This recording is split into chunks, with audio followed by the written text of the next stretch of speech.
You can tell him to join. I mean, whatever you want, dude. Okay. I told him we would be doing this. Maybe I'll send him the link or something. So how's it going? Thank God, doing well. Doing well. My wife has some friends in from the States, so she is out, and hence I'm here. I have the night. Yeah. I've been enjoying our interactions when we seem to cross paths on in this little corner.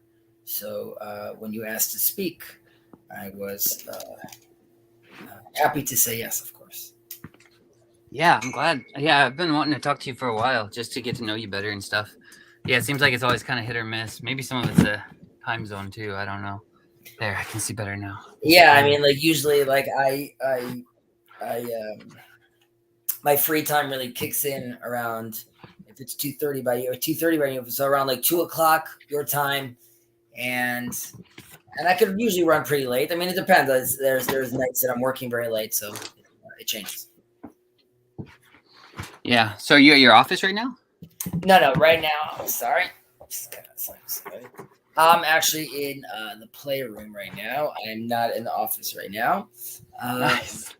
Though the kids are down relatively early, so I do work from home, but there's times I do work from the office as well, and I'll do some chats there also if I can. How old are your kids? If you don't, I mean, you don't have to share that on the internet, My I guess. oldest, I have three kids. My oldest is going to be turning 9. Then one's going to be turning 7, and my daughter's going to be turning 2. Okay. Dang. Yeah. So you still got a really little one. Nice. Yeah, so she's an amazing addition, and it's also a girl, which it's it's just different, and I'm super excited about it. I was very happy. To be honest,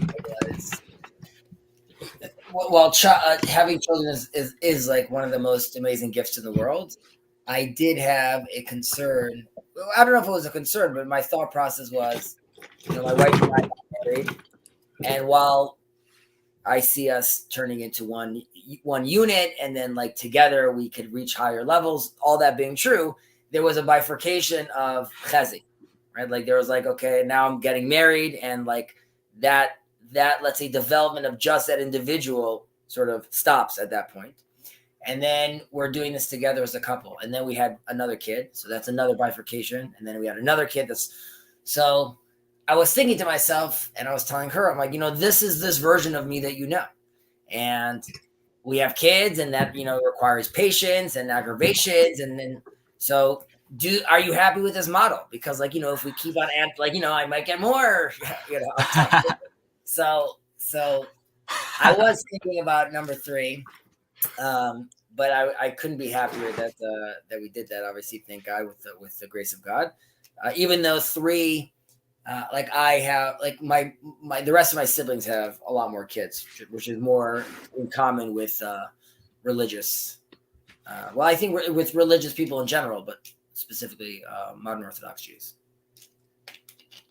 Is it Orthodox? Is it? I mean, do they even use birth control? Is that the reason why, or no? No, yeah. Okay, so the Haredi, the ultra Orthodox, it's less common to use birth control, even though it is something that is possible or is done. In the modern Orthodox community, which I guess I would be considered a part of, it's changed over the years. It's funny when I talk about it with like my older siblings, like from let's say the 80s to now. It used to be, maybe wait a year, and then like that's it. And over the years that's sort of changed due to the fact that one, let the couple get married. Well, I'll have to take a step back. Part of the issues are when one starts dating in the religious community, there are relatively strict obligations with regards to, or restrictions with regards to physical contact with the other sex.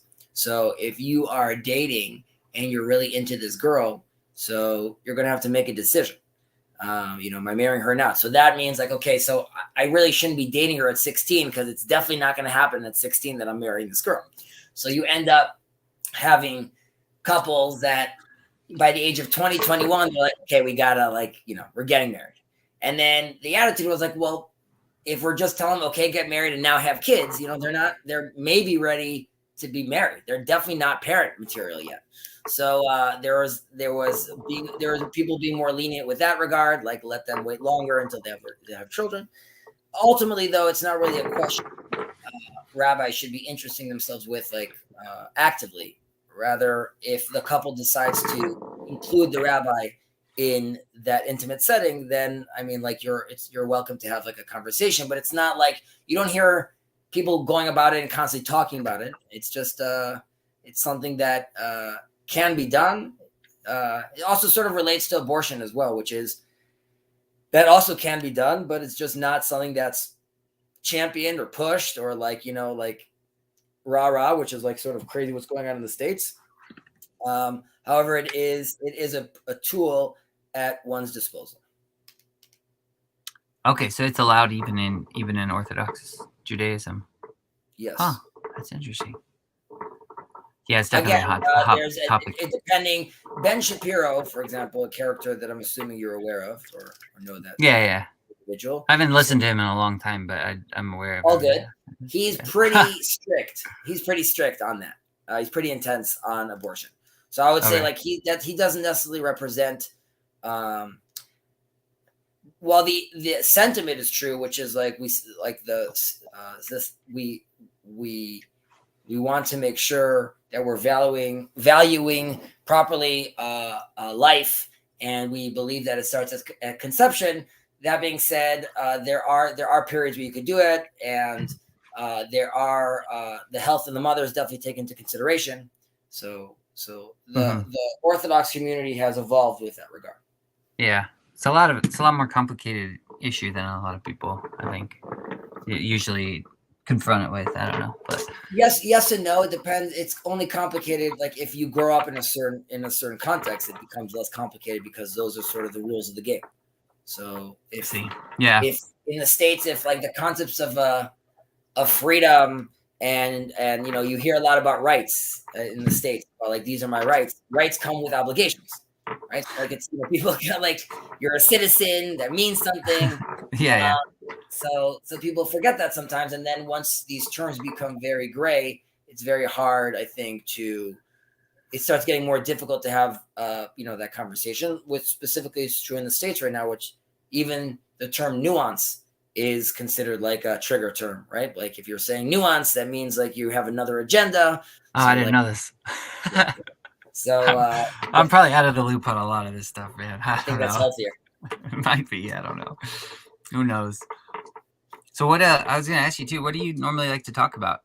Anyway, did you have anything on the agenda for today, or is there? I had nothing specific. I was sort of going to roll with things you had, things that were interest of you, and then see where we go from there. That's kind of what I was thinking as well. What's normally is there something like topics you normally find more interesting though, or? Well, and specifically in this little corner, the conversation is usually theology mixed with philosophy, sprinkled with psychology on top. So those are always it's a perfect way to describe it. It's a good interesting, fun, and really enjoyable conversations. So I'm still. There was like a week, maybe a little over a week, where there was like a lot of like focus on this little corner, and there was a lot of conversation of like, what are we doing? What are we talking? People talking and people helping people.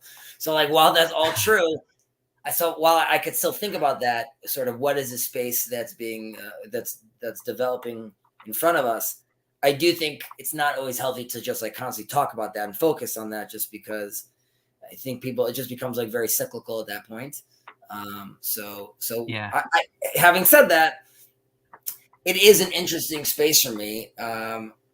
Specifically, I think Jews are the minority on like, this in this little corner. So it's just a very interesting space. It's not a space that I really, ever stepped into. And it's also it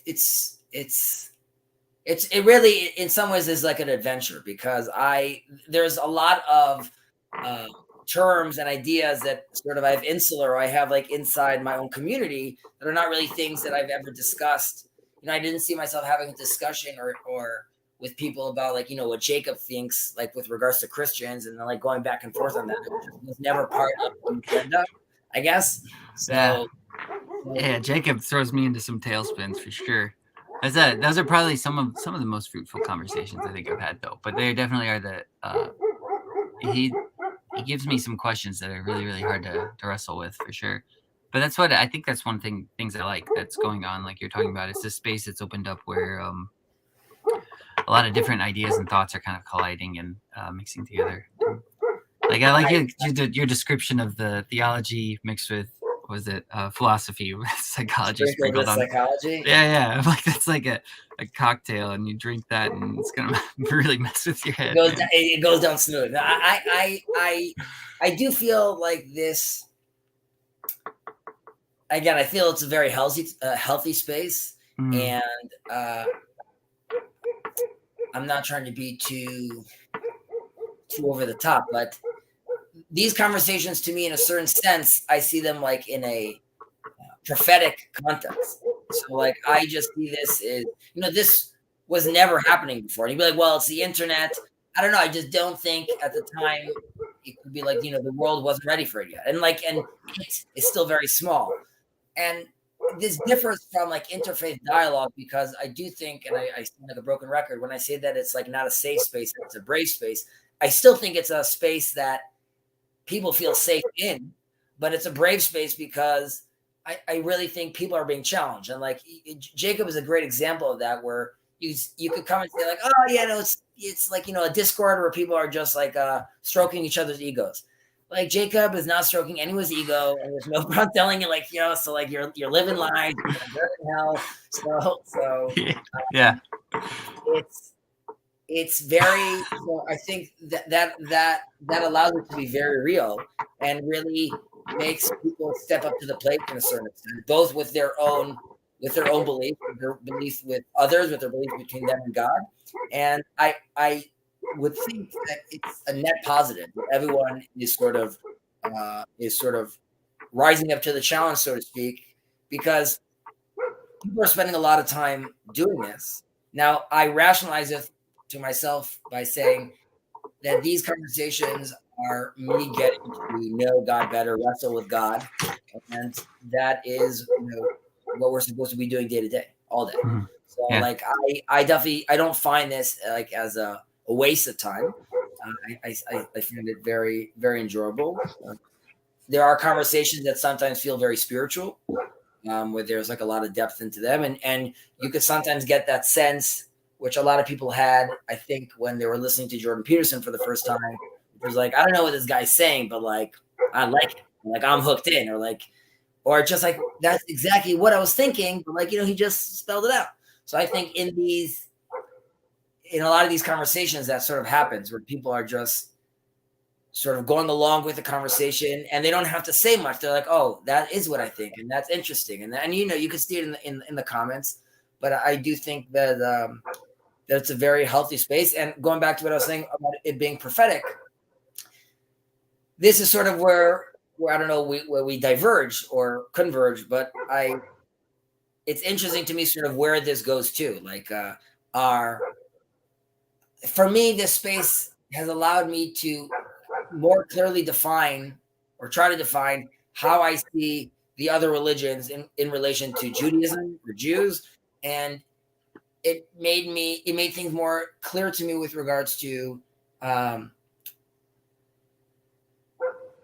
how it could look like. What is us praying together in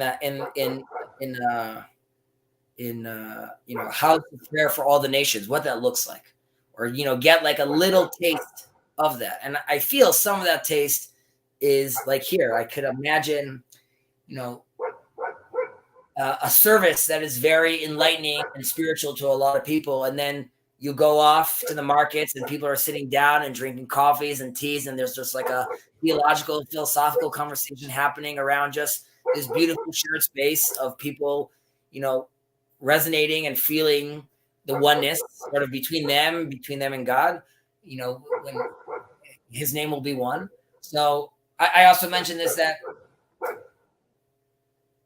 the Shema is usually seen as like the the creed, like, Jews being monotheistic just by saying like, "Hear, O Israel," So, however, I think it's better seen as like a mission statement, which is, at that time when we said it for the first time, we recognize that God is our God, not like the other gods. And we are supposed to keep on saying that and bear witness until everyone sees it as one. And I think the world has gone, like, I think the Muslim world has done a very good job making sure people know that Allah is one. And there's a lot to that. Like, I think in Kabbalah, they talk about that between the different spheres, that Judaism is the center or the middle, which is Tiferet, and to its right and to its left, there's Din and Chesed, so justice and righteousness and grace, and there are some Kabbalists that say that Islam represents a justice to an extreme, and Christianity represents grace to an extreme, and both need to be basically like tethered back towards the center. But the reason I mention that is because even it's very clear that in our own scriptures there is a place for the Christian, and there are place for other religions. There are place for other frequencies. So this corner has been illuminating that, and I think is a real manifestation, even if in a very small version or a microcosm of that, of what that could look like. Yeah, I completely agree. It feels like there's something extremely satisfying about that too, when you start to see the things come together, and people come together, and different ideas come together. It's kind of strange too, because there's this weird way where I haven't necessarily found that I've had to sacrifice any beliefs per se.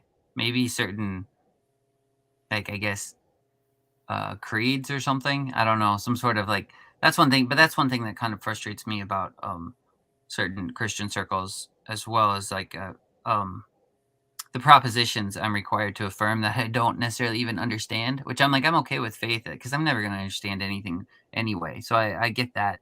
But then having to wrestle with those has been a challenge, but I think it's been fruitful, and it's been in this space, I think, where I've had to do a lot of that. And the hard part too is like, it's usually in situations like this where it's live too, so it's harder to, it's easier to wrestle, I think, with those things when you're in your own head and you're not having other people. I guess I shouldn't say it's easier, but I don't know what I'm getting at exactly. It's more helpful, I think, when you have other people there to kind of help you work out your thoughts with you. But it's harder, I think, to in the moment. It's hard to switch, I guess, or I don't know. Switch isn't the right word, but I think you kind of know what I'm getting at. I would say I would agree with you that when you are having these conversations with with yourself, right? It doesn't require you to a certain extent to make a decision, right? These ideas, these plates are spinning in your head, and they're bouncing off. Maybe having these kind of conversations, ultimately the next word needs to come out of my mouth, right? So like decisions are happening. I think that is, you are creating then your own sort of hierarchy of the decisions and the thoughts you have, then they're coming out. And I would argue that if you are attentive to that, you could notice that, like, okay, I am making a decision. Like, I'm saying one and I'm not saying two, because like this is what I think I believe. But like in a certain way, a conversation like this forces you to express yourself. And I think that could be very fruitful. However, that being said, even soul searching and having these conversations with yourself, I wonder how much of that is done host these conversations, how much people really sit and reflect on that. So we know Paul does, right? Because Paul somehow magically has a movie, a clip about the next day where he's like breaking down the conversation that he had 2 years ago with so he's clearly thinking about this. Mhm. But and this is a practice. I'm going left field over here, but this is a practice I have. I one of my vices. I don't drink any alcohol, but one of my vices is marijuana, and it's very different now than when it was when I was 20. Getting high and going on an adventure, which is a lot of fun for sure. And having said that, at this age, which is not so old, at 36, my experience with that is more to get in a mindset or a place where I'm more calm, more open, and then try to really be aware of where I am at that spot. And when, not high, quote unquote, try to return there, but come back there from a natural space and really go back to those sort of spaces. So even in a conversation like this, many times, or that I've had in this little corner, I'll write down some notes or I'll take little snippets. And obviously you could do that with clips of time, but I just think there's a lot to that, because sometimes you might, our next conversation, you might say, I thought about what I said and it actually didn't make any sense. Now you could be like, you know what, who cares? It's here today, gone tomorrow, it's out there. And it could be that it doesn't matter. But yeah. Well, it's tough. I mean, it's interesting because you feel like you're kind of, I mean, I don't know if you experienced this or not. And sorry if I sound really scattered too. There's a couple questions that I've been kind of wrestling with where I kind of right now I feel kind of in this weird in between space. bring it up. But there's I feel like in this space in particular, there's a lot of that going on because you're crossing different religions, different cultures, all of that is happening. So then even taking these things back, there's I don't talk theology at all with outside of these circles. And it's not that I wouldn't, it's just that people don't. I don't know why. Even at my church, people don't necessarily talk theology as much. We go to church, sit and have a sermon, then people go out to eat and they'll talk about whatever else. But so then when I get into these conversations, I find out just how heretical I actually am usually. And so I'm just man, am I even Christian anymore? Because they're you should. Well, wait, you don't think this, Jason? And I'm no, I don't know that I do. I don't know.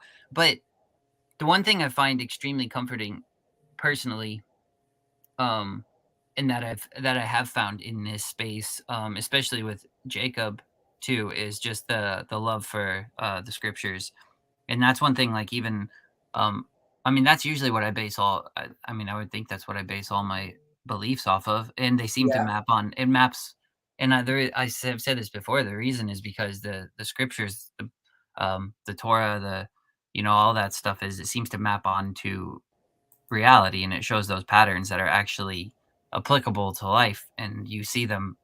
It's not just that they're written, it's that I see them out in front of me everywhere. And so it's just, and so having this love for the scriptures is kind of what my beliefs, I guess I've built them off of. And then come to find out, I have some people saying well, you're probably, I feel like I'm not a Christian half the time, but then I'm well, I still love Jesus. I still believe in Jesus, still believe in all those things. But then at the same time, I'm I hear Jacob and you talk about Judaism, and I'm this sounds almost exactly what I near almost exactly what I believe about Christianity. There might be a few slight differences, but a man or two. Yeah.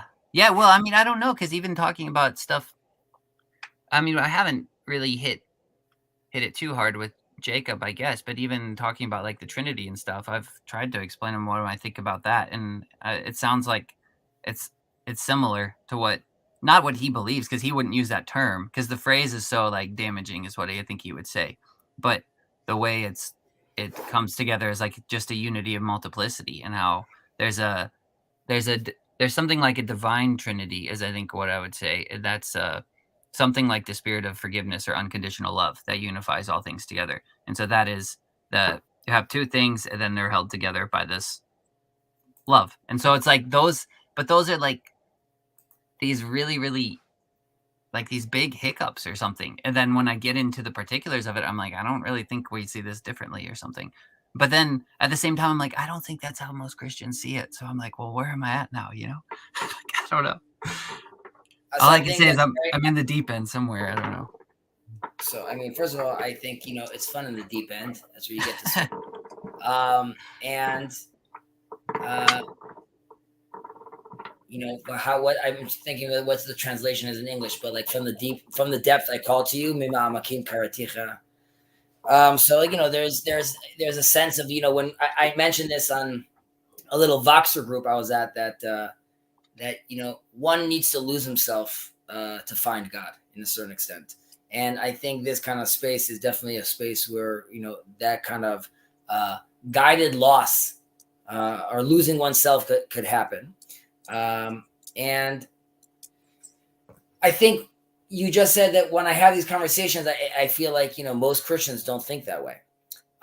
So I think if you decide to go back to the earlier Sufis and to the earlier readings of the Quran or earlier readings, like we find that now, like Jonathan Peugeot comes out of nowhere and starts like telling people about all these church fathers that like for some reason no one knew about, and even in Judaism, there's a robust conversation sort of with dealing with the other religions and our Christian brothers. However, for a very long time, due to political reasons and cultural reasons, those conversations were pushed to the side or censored in many cases. And we're talking about, it doesn't matter if you are a tiny little community rabbi or you are as great as Maimonides, who has the name as the Great Eagle.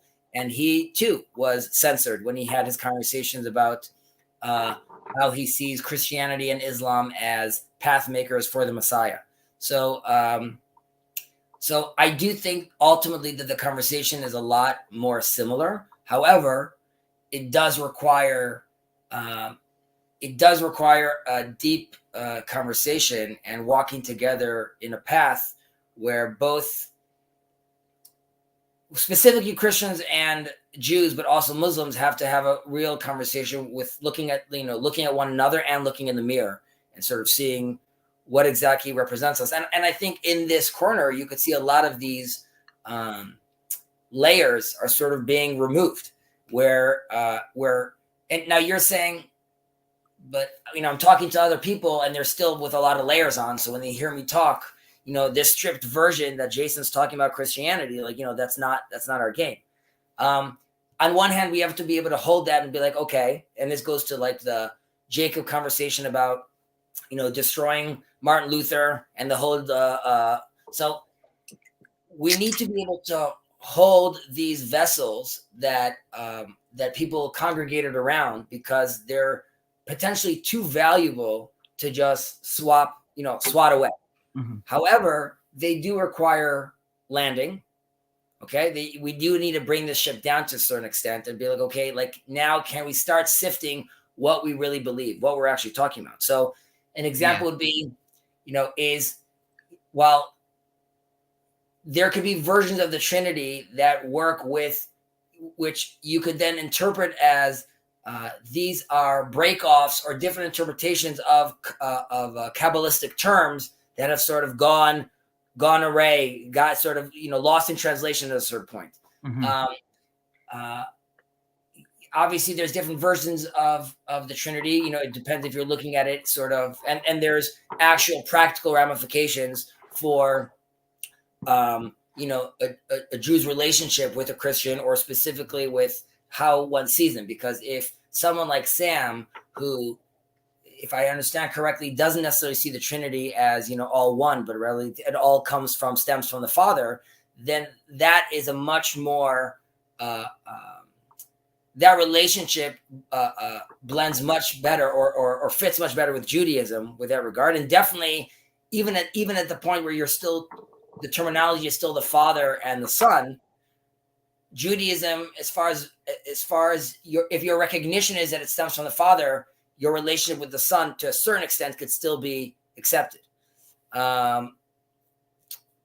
I just see a little note over here from Nate. I know he's watching us. So the Jewish Messiah will not be a man, but man, what Christians call Messiah. Christ is not the Messiah for Jews who are already in God's family. Okay, so this also relates to, again, this sort of helps the relationship between Jews and Christians, which is the Vatican, in 2015 coming out saying that Jews do not require salvation through Jesus, through Christ, which is like a big move on the Vatican to come out and say that, because I think everyone needs salvation through Christ.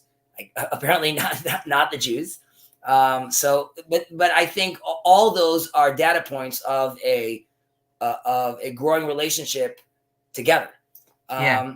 Well, okay, so here's the question. Wouldn't everybody need salvation through Christ? Because you were just mentioning mirrors and talking to one another. And okay, so here's something I'll throw out there. Basically, you could probably classify me as a universalist at some point. So, and when I'm thinking about salvation now, it would be something like God being all in all, everything being reconciled back to God, everything and every person. So in that way, even if Christ was the last one, it's like somehow everybody, I mean, he's still a person. He still has the Imago Dei, so he'd have to be included in some degree. You mean the character of, like, the historical man Jesus? Yeah, just like Yeah, the so sure. every person. Like I don't think no problem. Yes, so like yes, but I was mentioning this earlier. There's a term with it's called late atar panui mine. There's no space that's void of you. And everything is basically God from that point.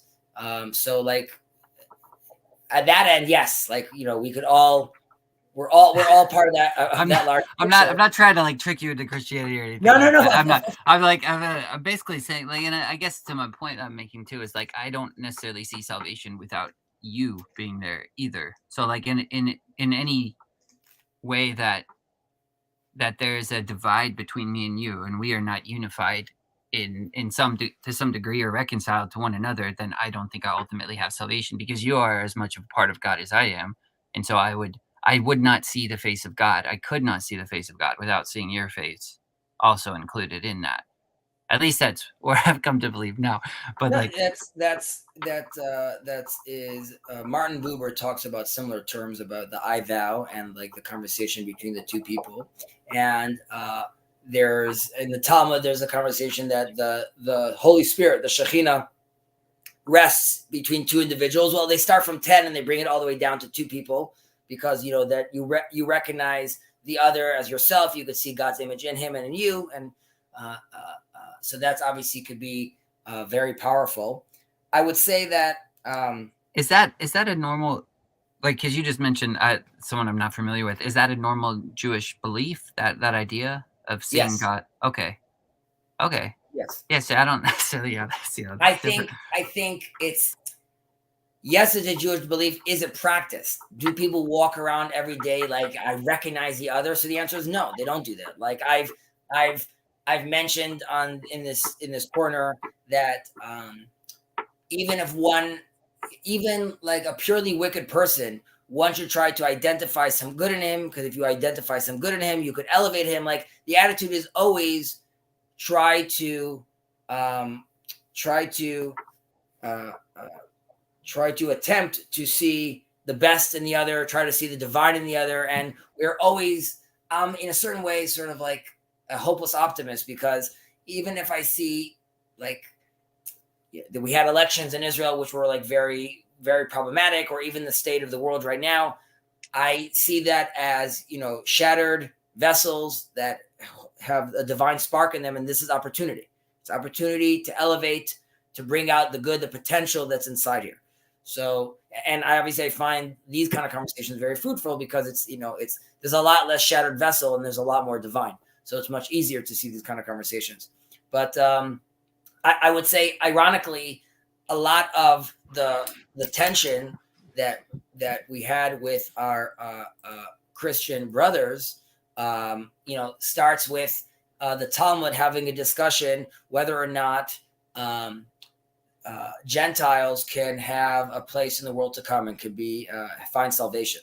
And there is there is a split within the two schools of thought of the Shammai school of thought and the Hillelian school of thought.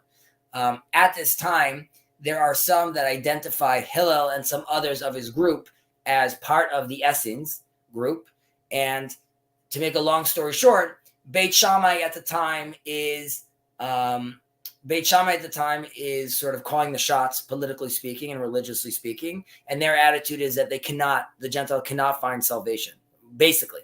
And the Hillelian school of thought, and which Jesus comes from, potentially, again, these are some theories, or this is like at least the context that was brought up to me, that that their attitude was, for the Gentile to be worthy of salvation, he needs to take on the 7 Noahide laws. And to do so, there was an intention to create a religion that is going to service to the Gentiles. And originally speaking, Jesus, potentially Paul, go out, and that is the original mission, which is, where this stems out from. And then there's sort of like a break from that down the line, and now we have what we have today. But my thought, so I was just going to say, like, Judaism's attitude is always, generally speaking, trying to bring in salvation and include the other. Within Israel, within the 5 books, you have like clearly a lot of focus on the land of Israel, but you also have a lot of focus on that's called the Ger Toshav. You have the Gentile living within the land, that is something that Judaism is aware of, and not only aware of, sees as a value and sees as something that's always going to be there. Like, you always have to be dealing with the other. And we know King David comes from the other, and Ruth. So like, we always have like this, this mix together with the other, which allows us to really grow, I think, as a nation. So yes, it's prevalent in Judaism. And I was going to say, like, my introduction to Jesus, like growing up, was a rabbi, a Pharisite. Just to be clear, at the time when Jesus is going out bashing the Pharisees in the New Testament, the attitude is that he is really speaking to the Shammai school of thought and not the Hillelian school of thought that ultimately ended up winning the general argument, and most of the Talmud and the Jewish law continued through his ways, which seemingly were also sometimes more lenient. But I would say that was my framing of Jesus, as just like a good dude that got in over his head, I guess, off the bat. But the conversation was always together. Now, that's always difficult for me to have that little kernel of, let's say, potential historical information in my head, because that could sound very demeaning, obviously, to Christians, being like, well, it's really this, like, this flip situation. And that's why I developed it into, even if that's true, I ultimately think that, we live in God's world, and wouldn't it be nice if we're the chosen religion, or you're the chosen religion, God would give us a world where we don't have to deal with any other religions. But ultimately, there are other religions over here. There are other people over here. There are other people that have their stories. So ultimately, it's all divine, and we're all getting to witness God, through history. So even the development of Christianity, and this is what Rav Yaakov Emden says, who's a prominent rabbi. He says that Christianity has done 2 great services to the world. One, it has completely elevated the status of the world as far as with regards to morality across the whole globe. And secondly, that no rabbi has spoken about God nearly as much as Jesus did. So you can't take that away from the Christians, because and that relates to what I was saying about the Muslims, that they definitely take God as one very seriously. Mm-hmm. Don't draw their prophet. Yeah. So I'm sorry if I went on a little rant over there, but yeah. No, I think that was good. It's I'd like to actually get into some more conversations with people in the Muslim belief as well. I haven't actually spoken to any, although Sure. I'm not very good at using Discord. I've been on the Discord for a long time, but I don't do hardly anything on there. So, but I'd like to get some of that viewpoint as well, because I think they definitely have done that for sure. And yeah, it's just kind of interesting because even like you said, you were talking about your what you knew of Christianity growing up and what you were told about it and stuff. And it's kind of the same thing for me when I was growing up. Like I would hear about Judaism, and it was usually always presented as a very works-based religion. Like you do enough good deeds, you kind of get to heaven or something like that. I don't know why it was described that way. That's just kind of how it was presented. Maybe it has something to do with the epistles, with like Jacob likes to throw rocks at a lot.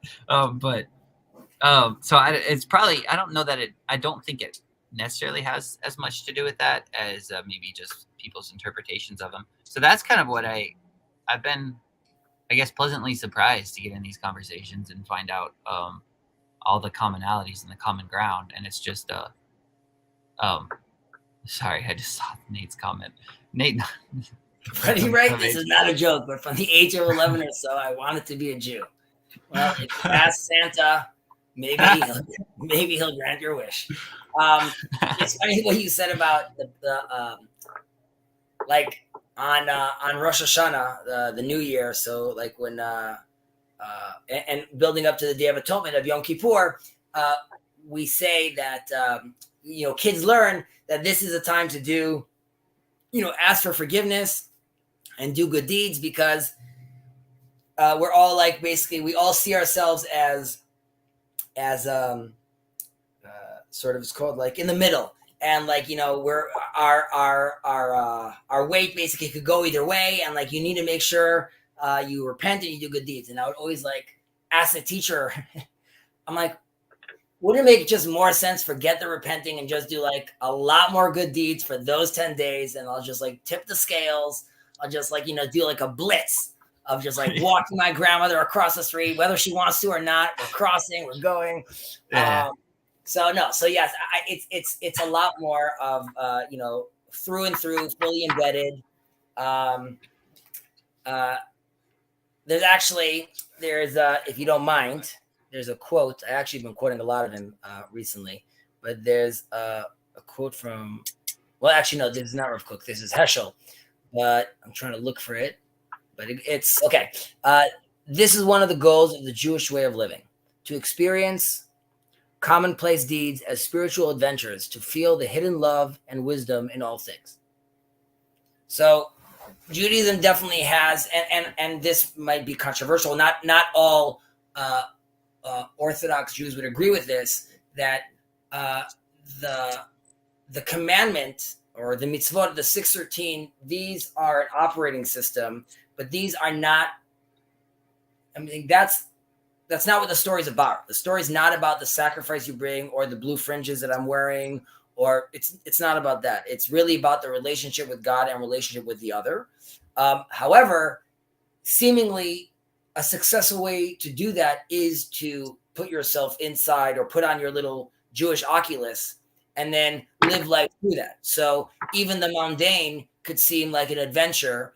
And while we know what we just said earlier, like Leita Tarpanumine, like there's no space that's void of God, right? So I don't have to put on my Oculus. Like I know it's all God. However, it's difficult for me to look at a rock and be like, oh wow, that's God, or oh wow, this bark is God. However, if built into my religion is, if you didn't see the ocean in 30 days, you make a blessing. If you hear thunder, you make a blessing. If you hear lightning, if you see lightning, you make a blessing. If you see a king, if you see a genius, like it's the experience is you're being told experience, right? So, and make a blessing for that. Now that could become sort of, as a father, I have to tell my kids like, okay, wake up in the morning, remember to, there's a ritual, right? So they're waking up, they're brushing their teeth, cleaning their face, and they're washing their hands because, well, they wake up first, and the first thing that comes out of their mouth is, thank you, God, for returning my soul.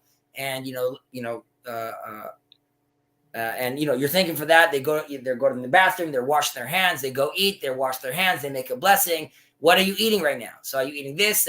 So it's very annoying. But I always give an example to the Buddhist. The Buddhist monk who rubs his food before he eats it is also trying to orient himself through a similar technology. Mm-hmm. So my son is just, it's annoying, and like he mumbles it. I'm like, I didn't hear what you said. Say it again. And he's like, oh, he says it again. Now, you don't want to be too intense. Like my mom was like very intense about that, and I don't want to be Mr. Intense about that. However, in a world today where you feel like, people are just, every day there's a new thing you're scrolling down, you're looking at, there's something very beautiful about stopping and blessing and taking it in. So I try to make it more of an experience. So like, we're going to the ocean. I'm like the master of the universe, look at these waves, and like, get them like wild up. Yeah.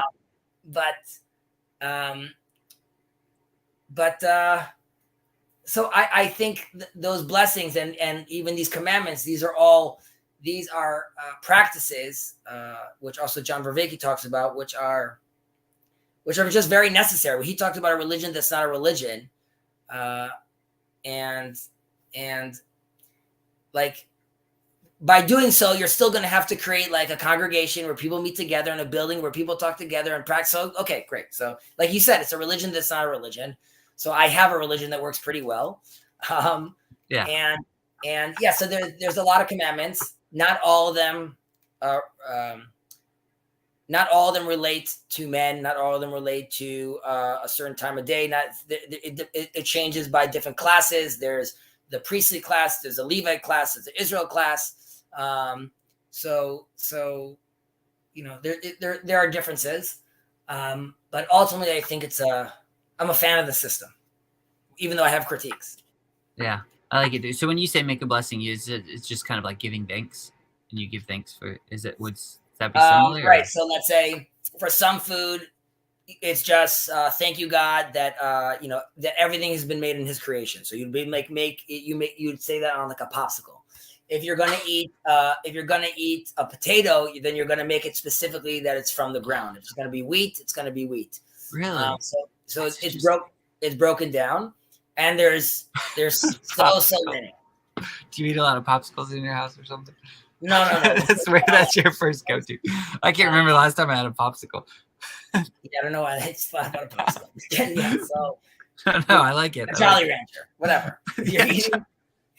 Those are good examples. I guess anyone you go for, it might be kind of strange, Anyone. So yeah, so there's a lot of blessings, but they are if and when you could be mindful of them, which again also it became like a term that people like to swing around, like mindfulness. Everyone needs to be mindful today. So Judaism is many times trying to do that constantly. Be mindful, be mindful, be mindful, be mindful. Stop 3 times a day and pray. Be mindful. Make a blessing and be mindful. So all these things are sort of built in they force you to behave in a certain manner. Now, the attitude is that you want to be doing this and this becomes second nature. But, if an older man walks in, then you stand up and you have to help. Like, well, now you can be like, well, that's common courtesy. The idea is like you need to do that constantly. So like all these things are built in. Then there's levels to it. Obviously, the more ultra Orthodox community they call it fencing, right? They have many fences to the actual commandment. So the actual commandment says don't do X. They're going to go like four levels more, extreme than that, just to make sure, X never happens. They're also going to say don't do these 7 things either. So you could be like, okay, they're just being protective and they're being safe. And like, it's like you did, like you went parachuting, right? So he's going to tell you this is like your security one. This is your second one. Don't do. So, okay, they have all this stuff on them and we want them to be safe. The problem is when after many years, you feel like, no, this itself, like this whole suit I have of like, or 17 fences, this is what God wanted. And this is the divine word. And then even if there's someone that decides to not go according to that fence, then he's a heretic. He's not part of the system anymore. And that's where, we're in the weeds already with, those different practices. Yeah. There's not a lot of fences in this space, it seems like. There's not a lot of fences in this space. in the space that we're talking about? I guess there kind of are. I like what you said Right, the earlier. differences Back in the between conversation is it's good to kind of keep those, to kind of try to keep what we can. But in this space, it still seems like, yeah, it's kind of like we mentioned earlier, you're kind of off in the deep end here a little bit with all these conversations going on. But I don't know. I'm probably derailing this. Sorry. no, not at all. So I think we're in the deep end, but I think we're still feeling. I'm trying to use this analogy a little further, take it a little further. It's I think everyone feels like it's still divine water that we're swimming in, right? So you're not like, where am I right now? However, some people realize that they need to work on their swimming method, right? It could be that, like, if you want to go deeper in, doggy paddle is not going to do it anymore. And now it's used doggy paddle as like Sunday school, right? Like you can't go into the deep end, and you definitely can't go into the ocean if you're going to be doggy paddling. So I'm saying you really got to work on your skills, which involves sometimes diving deep in, and only later coming out, like, to breathe some air. But like, down in the abyss, there's a lot going on. There's crazy little animals over there. So crazy little creatures down there. Yeah. So I can understand how it could be. It could be frightening, but part of me feels like if you're going in with a Bible, then you have your flashlight. Like, I get, like, you're not, maybe your verses are off, and maybe like you're confused where you're coming out. But there's a midrash that says when Jonah was in the whale, God is showing him throughout those days. He's showing him, like, different things, like, where the earth originates from, and like I could show you the footsteps of where, like, the Israelites walked. But the idea is that there's a lot of self-reflection and reflection with regards to, like, my connection to my history, to my people, to my, what does God even want for me to do?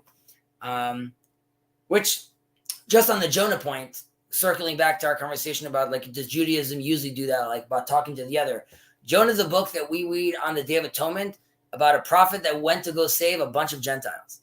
Right. So, like, that is like nothing to do with Jews. And the attitude is that, like, on the Day of Atonement, the attitude is that everyone is looking for salvation, and God wants everyone to come back home. Ah, that makes sense. I remember Jacob had told me that one was read on the Day of Atonement, and I wasn't quite sure why exactly. He probably explained it to me, and I just like talking to bricks. However, it's not so fair, because on the Day of Atonement, everyone's fasting, and, like, usually whoever's reading that portion, it's like in the afternoon, they really want to get through it, like, really quickly. So it goes like fairly quickly.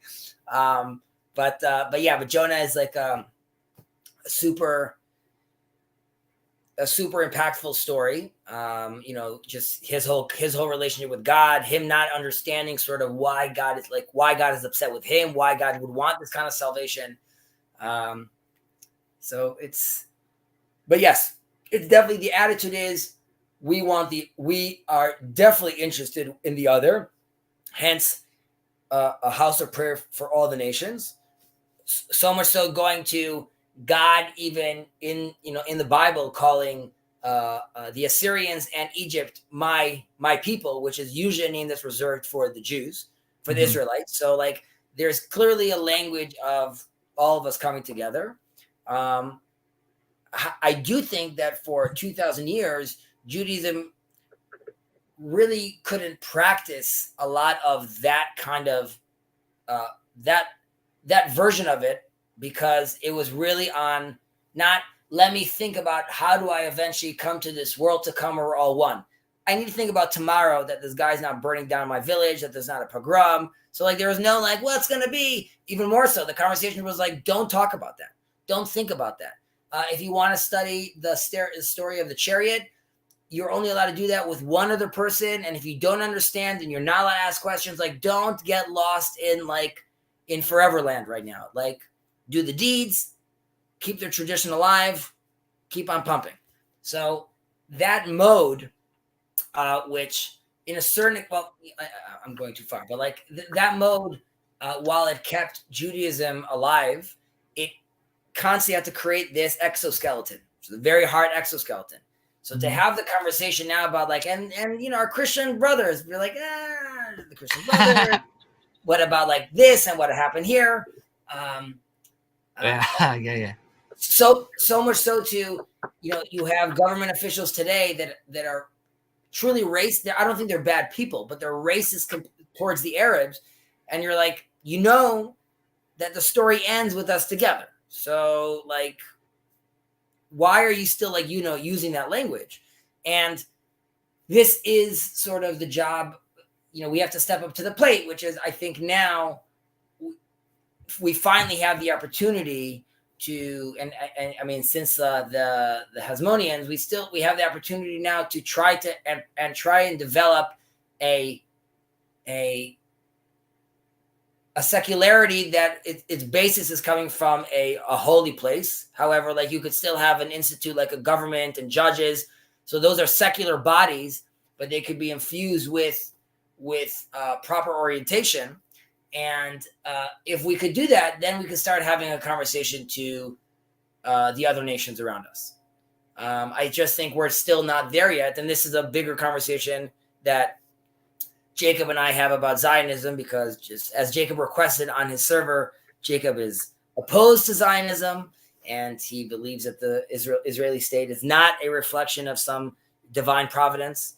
However, I disagree. I don't think we're there yet. I think we have to do it. We have to actually manifest it. But I see this conversation, this particular one, but in general, in this little corner, having alongside, like, to me, I'm looking at these two different movies, right? I see this movie of like, it's surreal, because I see this movie of like my government. I'm having this conversation with them and I'm living it. And then I'm talking about that. And then I see Paul having a discussion, comments about me talking about Israel. And like, that's like this whole Christian thing of like, wow, look at what these Jews are doing. And here, look at this. There's this individual Jew right now that's trying to figure out what's going on in Israel. And I'm like, that's crazy to me that this Christian guy is talking about like what I'm thinking about, like what's going on. So to me, that's like, it's very alive. It's alive with how passionate Jacob is about it. Like all these things are indications to me that like I'm on the right path. Yeah, well, that's good. Yeah, this is the whole Zionism thing. I guess I can ask you. I'd like to ask you more about that. I know that was some of the stuff Craig wanted to ask you about as well, though. Sure. But what exactly is that? I mean, can you describe that more in detail to me? Like why Jacob is opposed to it? Because I know you guys butt heads on it, but I'm not even quite sure what it is exactly. Like why it's a. So let's try to do it like this.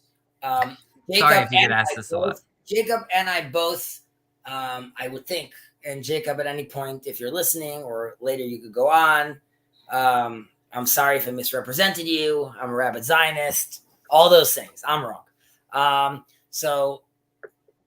So Jacob and I would both disagree with the concept of secular Zionism, which would be, in a nutshell, trying to take Europe and the West, that model of governance, and sort of copy paste on Israel, and then turn Israel into, one of the other nations around the world. Sure, we have our own little special cultural attitude, even though a lot of European Jewry tried to sort of squash a lot of that out. And make it even like more white in a certain attitude, even though I don't know if Jews classify as white, but like more. And so we would both disagree with that. And there was a lot of socialism involved in that as well. And Israel still, to a certain extent, has some socialist tendencies in it. Okay. Having said that, then there's two other schools of thought that developed from Zionism. Part of it, we have a place for the Jews. We have to keep them safe. That's very nice. Another part where it gets a little hairier is, so there's the Satmar rabbi, and he was a nationalist, okay, as in he believes in the power of the state. However, he believes that right now, like the only way the state could be empowered and you could actually have like a divine state would be as a not church and state like you have in the States, but actually a combined version of that. That can only happen through the Messiah. It really has to be like, fire and brimstone, magic happening from the skies. Like that's the only way they see that going down. However, there's a rabbi named Rav Kook, who very much also saw Israel and nationality as something very important. However, he believed that the Zionistic movement was those elements, and it was up to the Orthodox to embrace that and tries to elevate, like I was saying, these secular bodies into a higher purpose and a higher place, and then try to manifest this idea of the Jewish state. So, having said that, where we are currently, so Jacob would be in the school of thought that, yes, there could be a Jewish state. No, the one you have right now is not it. I would agree that the one I have right now is not it. However, this is what it looks like getting built. Like, it's just like we're watching the sausage being made. However, my attitude is that we could stand on the sidelines and be like, well, it's not it yet. It's not it yet. It's not it yet. Okay. And they did that for a while. There were 6 million Jews that were like killed in the Holocaust. Like, they didn't think it was it yet. They didn't want to move yet. So my attitude is it's not going to be a massive temple falling from the sky and smacking down on the Temple Rock. First of all, the amount of logistics, in that, connecting the lines, the wires, the Wi-Fi. So it's not going to be smacking down from the sky. It's going to be from us manifesting it. Now, I'm not running, which I'm sure Jacob would be tearing his hair out, metaphorically speaking. He would be saying, like, don't have any ideas of going to build this right now, like build the actual temple. So I'm not one of those people that says, like, let's run and build the Temple Mount. I've never been on the Temple Mount, even though, like, I have cousins and friends that go there. And the Western Wall, I don't see that as like necessarily as a holy place. I mean, it has value to it, but like, it was the external wall of the Temple Mount. Now that's the closest place Jews have access to, so they all pray there. But like, there was nothing magical about the Wailing Wall beforehand, even though some people say like that's where the Holy Spirit rests now. Either way, so I don't have any delusions of grandeur. Just I do think one has to be aware of the reality he's living in. And if, back to our conversation, if God is in everything, so it's much harder to see him in the rock. It's, to me, I see him much more clearly when I see, the history of Israel all the way till today. So I'm like, oh, wow, this clearly looks like something's going down because everyone tried to get rid of us and we're here.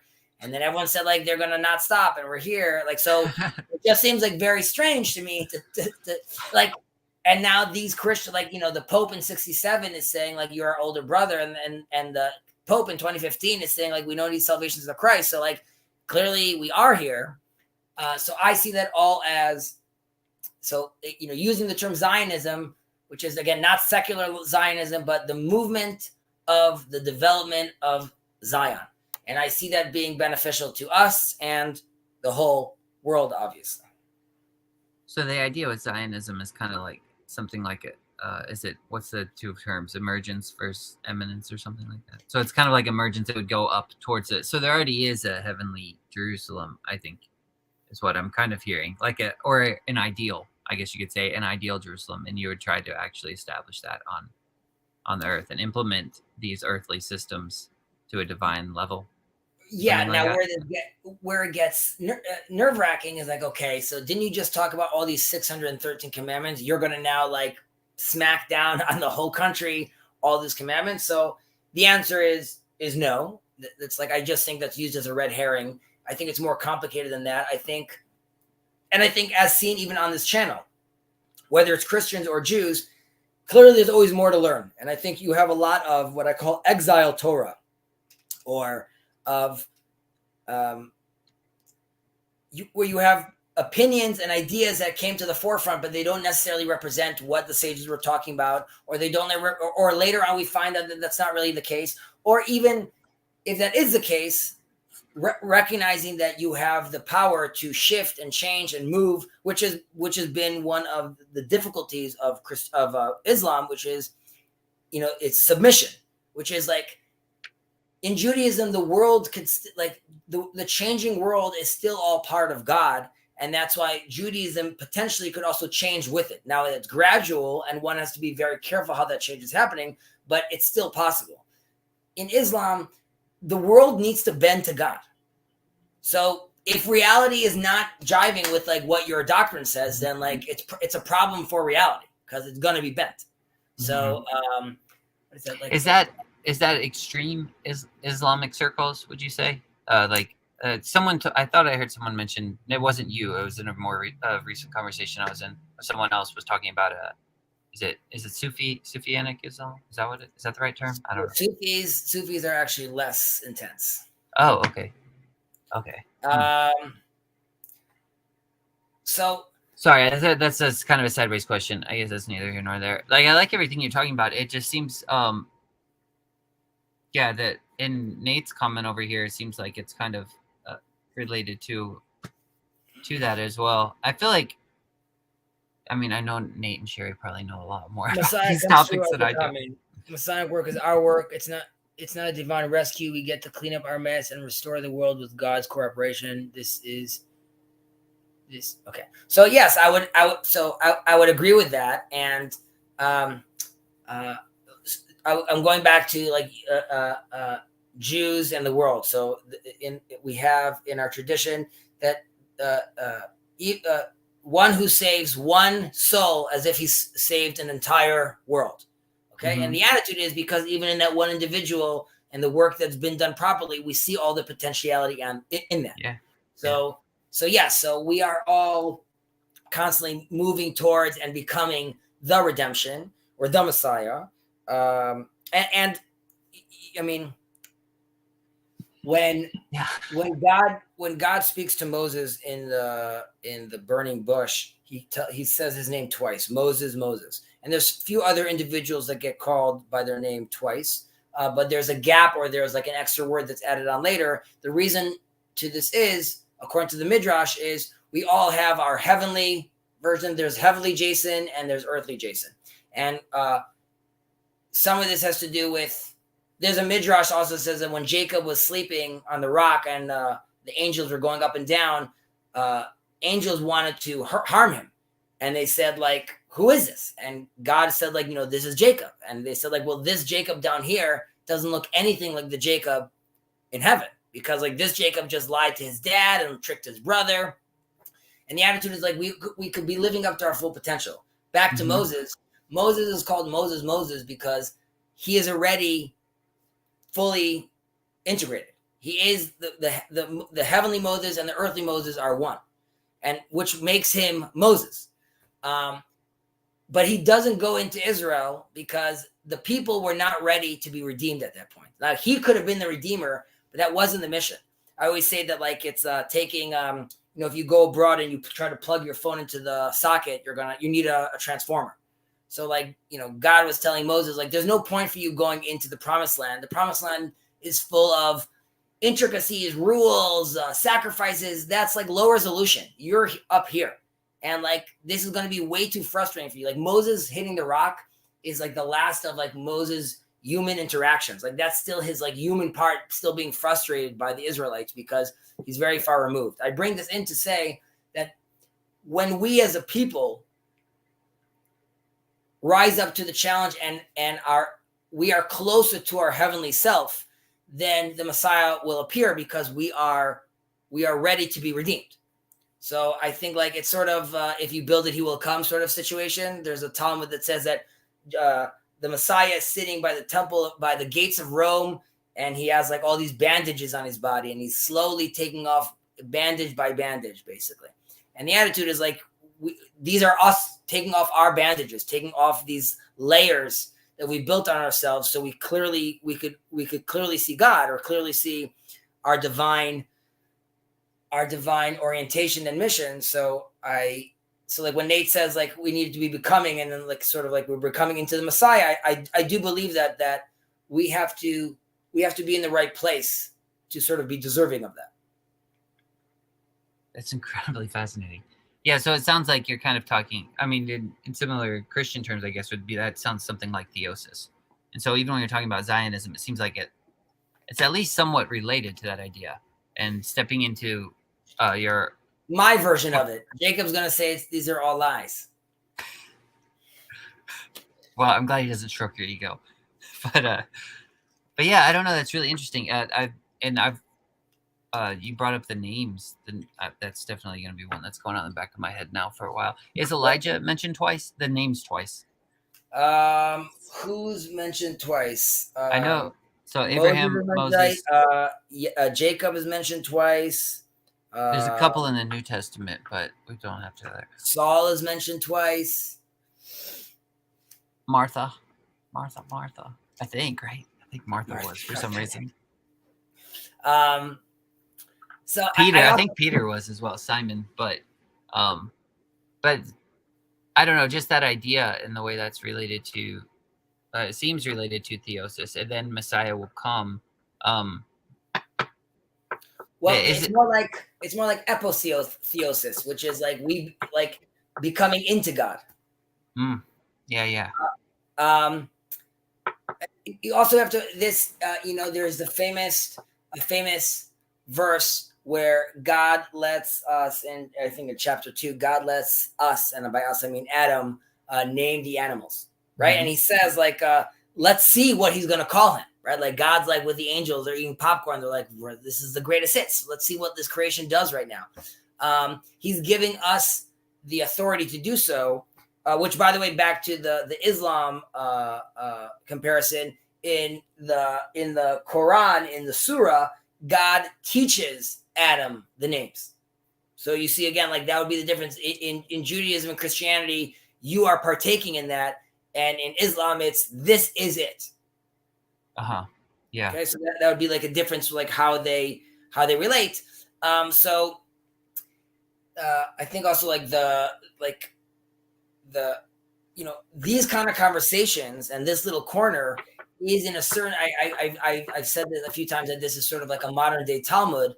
This is part of the joint creation with God, what we're doing like right now, like having these conversations and understanding deeper levels of that is part of that, removing of those shells. Yeah. Okay, so in the Muslim, I mean, I know you're not Muslim, but do they have the idea of the Imago Dei or whatever that's called, the image of God in man? I think they do, but I'm out of my depth. Like, yeah, okay, because I don't know. I mean, I could get in trouble for saying that, but that's a terrifying way to approach life for me, because there's this humility that doesn't scale in that.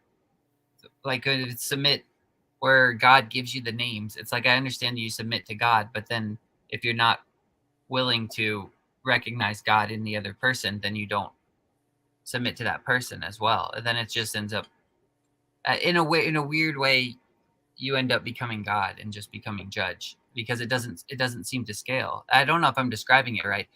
Sherry says it better, where it's something like, if you love God too much, you forget to love your neighbor, and if you love your neighbor too much, you forget to love God, or something like that is the way she says it.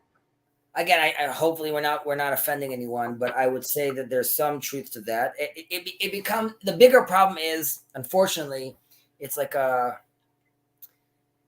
numbers problem, because you have roughly 1 billion Muslims in the world, and being conservative, you have around 15%, which are extremists. Now, extremists means they'll cause trouble, not people that believe the extremist, like as in not people that have extremist beliefs, but people that are extreme enough to act. That's 150 million people. It's too many people for the world to just be like, well, just like be chill. So like, because they're less chill. So then it's a real question, because it's sort of what the world is waiting on, in a certain extent, is like sort of a reformation within Islam. It's very difficult to do that though. Well, yeah, I mean, I think there's a lot right in that approach. It's just, I shouldn't have said it the way I did. And like you said, I don't want to offend anybody, but I mean, there's a lot right to that approach. It's just like, I guess it depends on how you claim to know God. If God is still infinite, then I think it maybe it works all right, because you have to submit your knowledge in a way. And then, I'm trying to think of what my words just keep failing me today, man. I'm sorry. I'm trying to think of the right way. It looks like a beautiful day though. Yeah. It's like, it's ridiculous. It got to like 80 degrees here. I don't even know why. I kind of like the seasons, but yeah, I don't know. Just I mean, yeah, I'm sorry. My words are really leaving me. I keep trying to describe these, like while you're talking, these thoughts keep coming to me, and then but every time I open my mouth, like you said, there's that point of trying to, um, like find the words for it, and they just keep leaving me. I think Sherry asked if she could jump in. I would say yes, but I know you wanted to also bring in Gabe. So like, Oh if no, we could, Craig is. Craig, sorry. I don't think he's probably. I think he said he had to work actually, but I'm she's more than welcome to. If she, I mean, with me, that's fine with me. But so Sherry, yes, you could definitely come in. I'm reposting the link. Yeah, there's just this way, like it, because these three religions kind of keep coming up, and it's probably just in this circle too, with the Muslim faith, Judaism, and Christianity, and it's like there's this weird, seems to be this coming together of them, and or at least this interplay. I don't know that they're necessarily coming together because it seems like we're trying to find common ground, and it's extremely satisfying when we do. And there's, oh gosh, it's just, it's like right on the tip of my tongue. It's things that are hard to talk about because there's this weird way where I mentioned this to Jacob before. It's like where Israel, the nation of Israel, does this is where they I mean, Israel himself does it. That's when he gets his name, is when he wrestles with God, both God and man. And so that needs to always be happening. Like you have to be wrestling with God, where you are submitting to Him, and then, but you also have to be recognizing every other person you encounter, the stranger, like you're talking about, and then through doing that, and there seems to be this recognition of that when those two things are coming together, that they're, at least I get this sense in me that there's something going on there that's very similar to what I would think of as theosis. Is like you're talking about the divine spark within every individual and then elevating that. But you have to wrestle with that within yourself too. And removing those layers, everybody's removing these pieces of themselves to see God in man, to see, it's like, and all of that, it's not enjoyable. Like it's usually not enjoyable for either party. Because I mean, it is ultimately, I guess, but in the process, it's not always enjoyable. Hello there. You're on mute. I'm unmuting you. Hey, Sherry. Hello. I don't want to interrupt. I just thought maybe. No, you could probably help me with my words too. You're not interrupting. Jason, based on what you were saying on Islam, I want to say, so first of all, like I said, that I think there are individuals, I think they're few and far between, that have different readings of the Quran and Hadith and could come to a, let's say, a much more pluralistic understanding, which would, that would be very beneficial, obviously, if there were if there were more prominent voices, and B, if they were joining in this circle. I'll read out to you. There's a rabbi around 1,000 years ago. His name is Rabbi Nathaniel Payumi, and Nathaniel Payumi, and he went as far as to say that he was like proving Judaism through the Quran, because he said the Quran was a divine book, so there's no reason I can't use it as the basis for my, for bolstering the Judaism. And he mentions, I'll read it in English. It is obligatory for every nation to behave according to what was born of it, and to follow its prophets, priests, and leaders. And not one was left without faith, that everything is from one God, and to Him they all return, and all pray if they turn towards Him. And every righteous soul clings to Him, as it is said, and the dust returns to the ground as it was, and the life breath returns to God who bestowed it. So that conversation obviously is that's a prominent Jewish rabbi, a contemporary of Maimonides, talking about Islam. Unfortunately, we don't hear those voices anymore, and it like I said, it is very unfortunate. But that's why, again, seeing a channel like seeing this little corner is to me a data point of sort of like the right direction.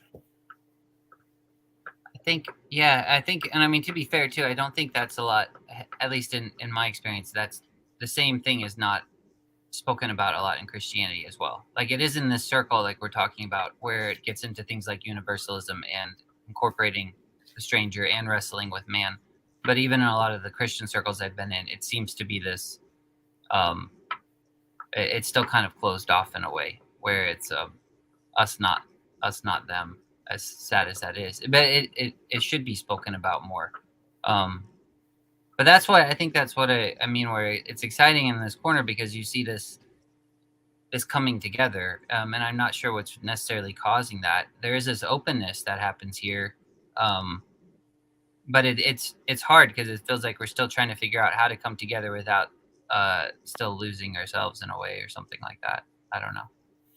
I think, you're saying like we're coming together. I think we are two trees that are being sustained from the same water. And I think that specifically Judaism, in a certain extent, like because we were siloed, obviously there's own rich development within Judaism, but I think this is true for Yosef as well. Being in this pool, the more I appreciate Christianity, the closer I feel to God, and the more the more comfortable I am in my Jewishness. Mm-hmm. And that's not because I'm like, oh, like it's clearly no. It's more, I appreciate the nuance, I appreciate the difference, and I appreciate the similarities and the commonalities, which only affirm sort of my direction. So I only think that I'm going to say this. I hope this doesn't sound demeaning or dismissive, but or patronizing. But the way I envision, let's say, the world to come, so to speak, for Judaism is, and that's why I'm saying these conversations to me are data points, because the conversation would look like this. Imagine to yourself,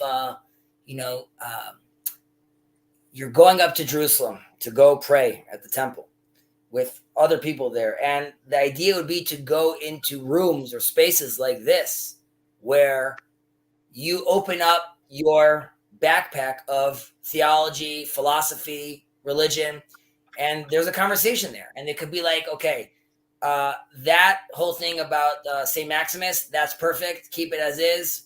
You don't have to change anything with that. This concept over here, we see it a little differently. Do these little tweaks. Those four things, they're probably not relevant anymore. Now you can be like, who are you Jews to tell us it's not relevant? So that's all fair. But that's sort of the common relationship I see. I don't see demanding of others. You can't do that. It's supposed to be a conversation where we all are. It's very. C.S. Lewis talks about this, that like when I don't know the exact quote, but like when a sculptor is making a sculpture, he's hitting it constantly. So like there's a lot of pain in those blows, but that's how you end up getting this beautiful, looking Moses or looking David that required a lot of cutting and a lot of chiseling. So, a lot of time that's sort of what we're feeling, but it's towards this beautiful masterpiece that we're building together. I don't know if that makes sense. No, it does. I was waiting to see if Sherry had anything. Did you have any comments? Sherry, teach us some of your wisdom. We're waiting. Well, what I'm thinking about when you're talking about this is, from a secular point of view, and I see the sacred and secular anyway, so it's not secular really. But you've got Jordan Peterson talking about,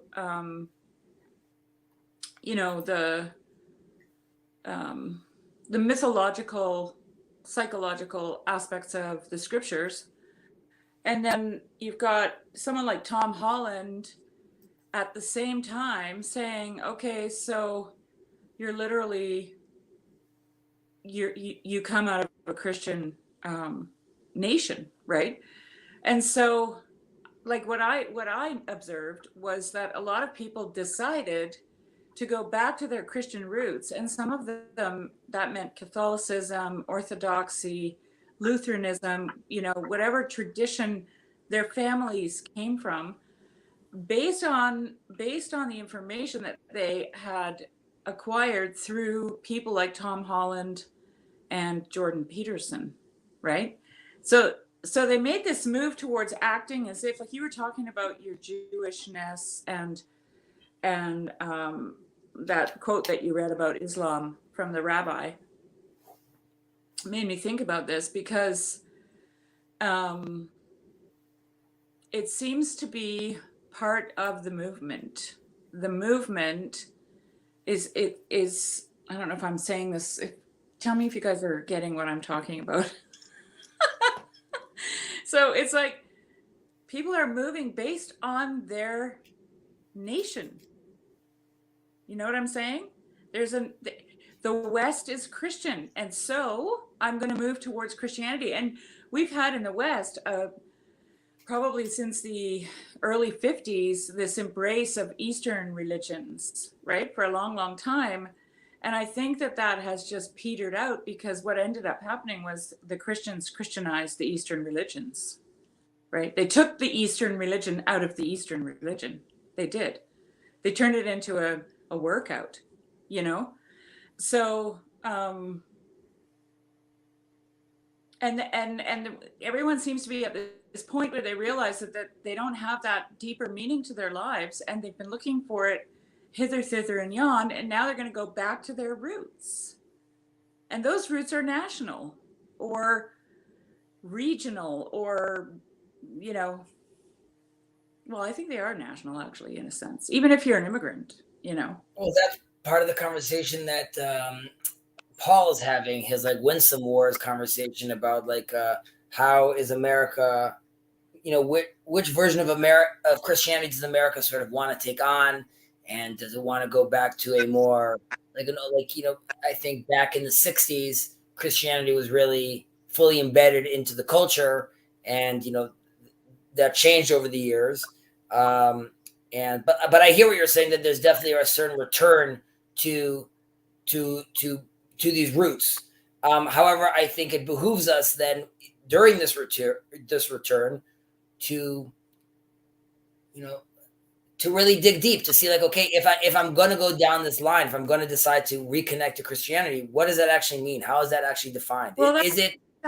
yeah, I actually think that is an organic movement. Like, I think that happens organically when you are doing like what Jordan Peterson says to do, just act as if, right? So you're not buying into a proposition, you're moving towards something in the hopes that it's going to transform you. And when that happens, you are going deeper, period. Because you're looking for transformation. You're not looking for propositional truth.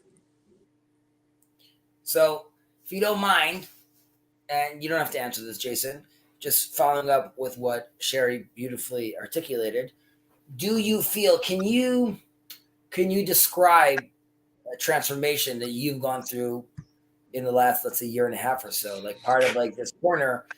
How would you articulate transformation? Because like I've said earlier, you know, like these conversations, the more in a certain sense abstract God becomes because these conversations makes me feel closer. But the question is, how does that closeness manifest then on the day to day? Like how does that affect your relationship with friend, lover, child, parent, community? Okay. Yeah, I definitely noticed a transformation. Gosh, I'm trying to think of. That's what I mean. I think some of the reason my words just keep leaving me is because, like I said earlier, there's a lot of questions I think I'm currently wrestling with internally that are kind of deep theological struggles for me. But as far as my day to day goes, that doesn't really affect at all because, like I said, I don't. These are the only. This is my only outlet to talk theology, usually, and philosophy, things like that. Like, I don't. I don't talk about it with family usually because actually right before Christmas I got to talk like probably close to 2 hours of theology with my parents and my grandmother, and it was very, very intense. And it made me feel. There were a few times in the conversation where I was like, "Well, I guess I'm not a Christian then," because there's a certain like Sherry mentioned, there's propositions that are kind of held, and and this transformation I personally been going through has caused me to wrestle with those propositions, where I think there's certain aspects to the Christian story that I think are necessary in terms of story and necessary in terms of pattern, but I don't know that they're necessary in terms of the the deepest thing in me that makes me who I am. And there's certain things that I just I'm just a heretic if I question them.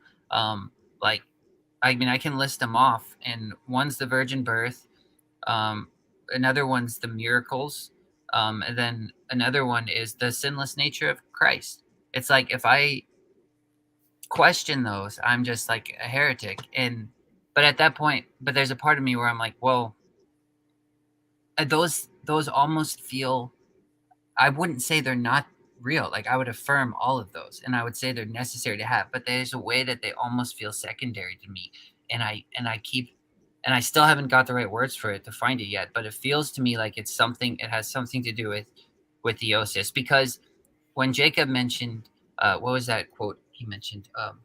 And I left a comment on his channel. He said, "You're a heretic," and I was like, "Don't I know it?" But he said, there's a saying in Judaism, like, if you say that David sinned, you're incorrect. And I was like, I left a comment. I said, I wonder if, like, I would be willing to apply this same thing to Christ. And it's like, the same logic. Because I think, because Jesus didn't go around flaunting how I never messed up, I never sinned. Like, it seems, I'm I don't want to do away with that, because I think there is something to the ideal man, and I don't want to diminish the ideal. So this is me really struggling with this right now live. So, like, I'm really hesitant to even bring these things up, because I haven't wrestled with them enough internally. But at the same time, it almost feels a little bit secondary because of the power that's in repentance and forgiveness. And that power that is in repentance and forgiveness is necessary for theosis. And so it's like, it feels, the sinless nature, the virgin birth, all these things seem very important. And I don't ever want to, like, throw them out or anything like that. Like, they seem very important, especially in terms of, like, story and narrative and to where humanity is heading. But at the same time, they feel a little bit like secondary. Like, the most core thing is something like repentance and forgiveness. And I think it's maybe more properly defined as, like, unconditional love or something like that. And so that's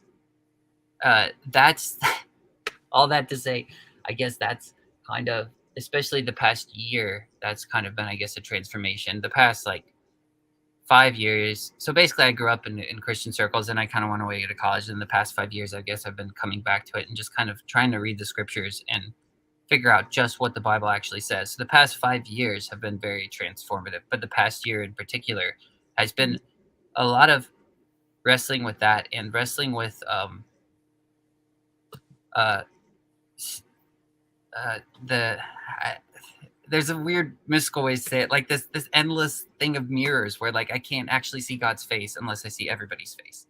Like, there's a way in which I would look at you, Chezi, and say, "My Lord and my God," and I'd look at Sherry and say the same thing. And it's like, there's, like, I would say that in most Christian circles, and I'd probably even be like, considered a heretic or something. But then I mean, it's a struggle for me too, because I run into this weird thing, and sometimes in Christianity, and it's not intentional, and Christians don't mean it that way, but it's this weird word, quote, like, we, in Christian circles, they'd call it Pharisaical, although I think Jacob would probably say the Pharisees weren't really like that. But according to, like, the Gospels, there's this part in there where it's Jesus is healing the paralytic, and he says, which is easier to say, "Son, your sins are forgiven you," or "Rise up and walk." And then he says, "Son, your sins are forgiven you." And then the Pharisees ask this question, who on earth can forgive sins but God alone? And it's like, this whole thing is a demonstration that we're the ones that have to forgive. Like, forgiveness is given to man. It's in the power of man. And then, like, I'll even talk to Christians, and they'll be like, "Well, only God can forgive you." And I'm like, no. I have to have your forgiveness. Otherwise, like, gosh, I don't want to put anybody on blast, but, like, because that's what I mean. They don't, it's not, it's just, it's there. I know the forgiveness and the love is there in almost every Christian I come across. It's just like not here or something. Because I was sitting at the table with my mom, and she made that statement. Like, I said something about how, well, you have my forgiveness, Mom. And she was like, no, I don't. God does. And I was like, no, you do have my forgiveness. Otherwise, I would not be sitting at the table with you. I was like, I would not be here. Like, you have to have my forgiveness. Otherwise, I'm cast out, and there's nothing here, because I've messed up. Like, I'm not a good kid. I've like broken every rule they probably made for me. So I'm like, yeah, you have my forgiveness as much as God does, because it has to be the reconciliation of all things. Otherwise, and I may be saying things that are maybe heretical to Christianity, maybe Judaism as well. But I'm like, I don't know. These are things that I've just been personally struggling with, and I haven't even found the right way to talk about them yet, I guess. So I just want to, before Chezi says what he's thinking about, because I know he's thinking about something, but I just wanted to say this quickly. Jason, this is the goo stage. yeah, I know. It's caterpillar. The caterpillar turning into the butterfly turns to goo, and out of the goo come the wings, like butterfly wings form out of this goo, right? And it reminds me of the beginning of Genesis, when everything was chaos, right? Mm-hmm. It was a goo, and you're talking about metanoia, right? I don't know what the Hebrew word is for that, but it's a similar idea with repentance, where you make a turning.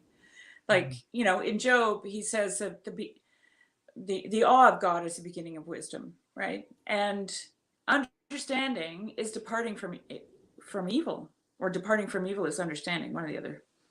Either way, what happens, and this is this organic movement, and this is why I can talk about goo, because that's also organic. But when you make that turn, right?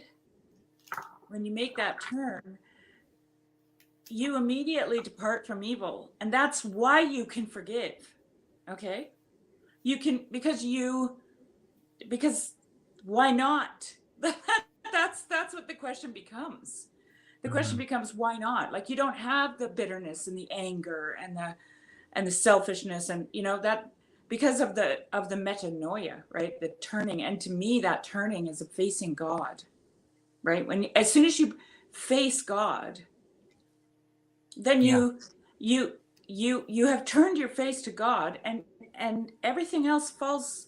It doesn't make sense anymore. It doesn't make sense to harbor bitterness. It doesn't make sense to be angry, right? And so you organically move away from evil. You organically move away from it. But and that's what you're feeling it. You're feeling all that movement in your life and all that chaos, right? And so everything is this ambiguous goo. But believe me, Jason, your wings, they're going to come out of that goo. And they're going to just astound people. Seriously. As they do, as they emerge. That's all I wanted to say. Thank you for sharing that, Sherry. And thank you so much for sharing that, Jason, because I'm sure that was very difficult, and that was very candid of you. So obviously, we appreciate that. I did send this video to all your employers, though, so please. It's just my dad. Only my dad employs me. So I see. So a few thoughts that could be out of place and out of context. Not out of context, but out of place. So first of all, with regards to David not sinning. So ironically, the reason we could say David didn't sin, even though he clearly sinned, is because he repented. And hence the magical power of repentance, which is very, tied to free will, because like we have to be able to, mess up and ask for forgiveness. In the Day of Atonement, you are required to ask if there's someone that you've harmed or hurt. You need to ask forgiveness at least 3 times before you could then sort of chuck it up to God, being like, okay, I did my part, and like now it's up to you. But the attitude is like you got to keep on trying to get forgiveness from the person, which is like very, again, like you and your mother were having a different conversation, because in Judaism, teshuva, metanoia is very much interpersonal. Now, yes, there's a whole level between you and God, but that first sort of has to happen between you and the other if you want to then have that conversation sort of with God, and they could also happen at the same time. But so to saying that if as far as Jesus not sinning, it could be like Jesus sinning and Jesus repenting, and hence he could still be in that status of the perfect man, because the perfect man doesn't mean there wasn't any mistakes. The perfect man knows how to get back up. This is also why Mary is the virgin, right? Like the same principle. It's because she says, "Let it be unto me," right? Because of her integrity towards God, that she is ever virgin. And well, I mean, that's my heretical opinion. But no, I would agree with that. But in the spirit of heresy, Maimonides talks about a term called necessary truths. So if you were looking for the right term, Jason, so these could be necessary truths, okay? Mm-hmm. And Jordan Peterson talks about like a hyper truth, but I'll give an example, and unfortunately, I'm getting tagged by my wife. But the example I would give of a truth like this is there is a sage named, Jacob's going to hate this. There's a sage named Rabbi Akiva, famous sage. And we learn that in his story, he was a man, he didn't know much. He wasn't very smart. He marries this very wealthy man. He marries his daughter, and his daughter says, if you want to marry me, she tells him go study, and he goes study the Torah, and he studies for a certain amount of time, and then he comes back and he overhears her in the window. She didn't see him for years. He overhears her saying that she wouldn't mind if he would learn like double the amount of time. She loves him so much and she appreciates what he's doing. He doesn't even go into the house. He leaves. He learns double the amount of time. He comes back, and they have this beautiful celebration, and he comes back with his 24,000 students, which are 12 pairs of 1,200 pairs.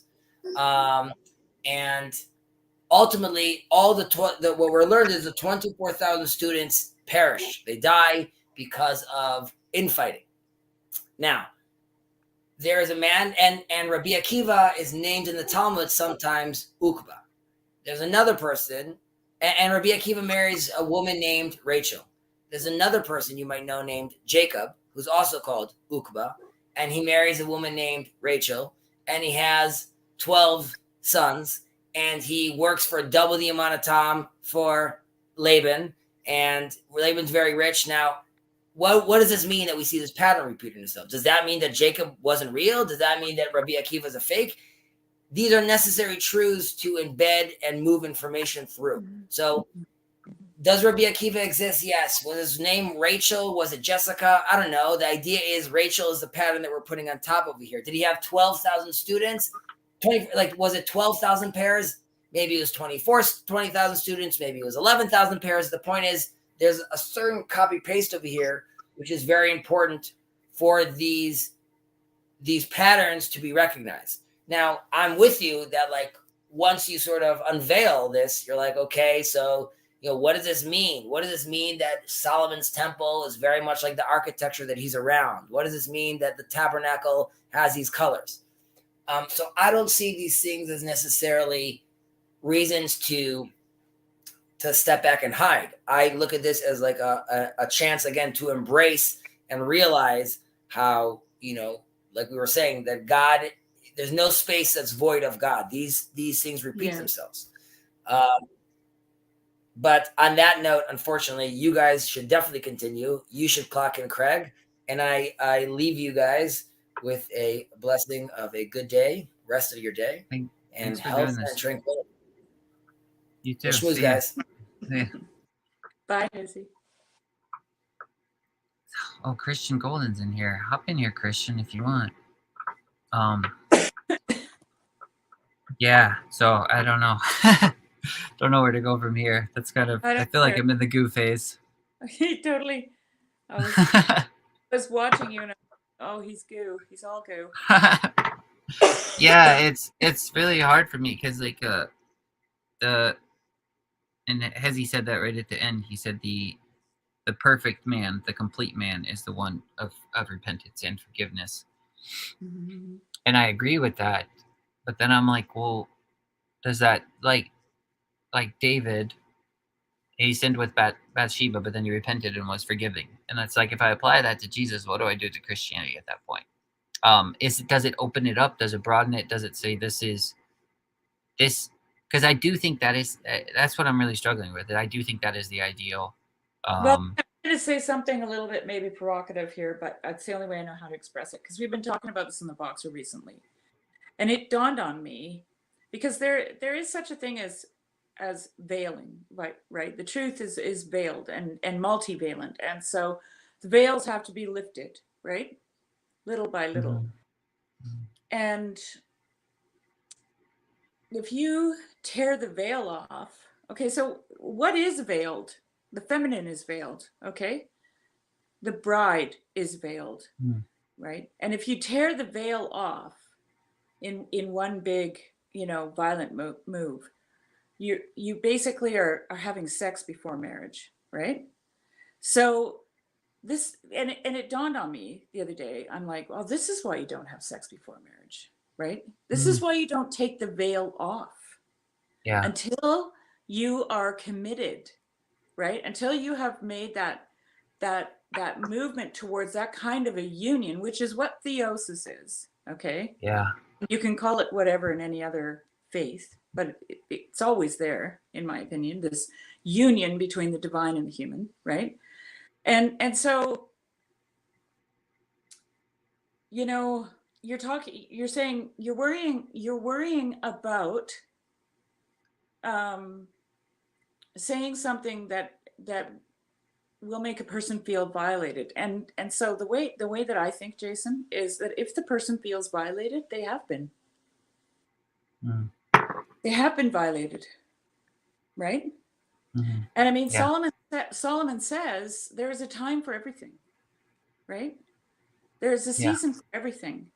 And so this is why I think discernment is so important, because you need to be able to discern,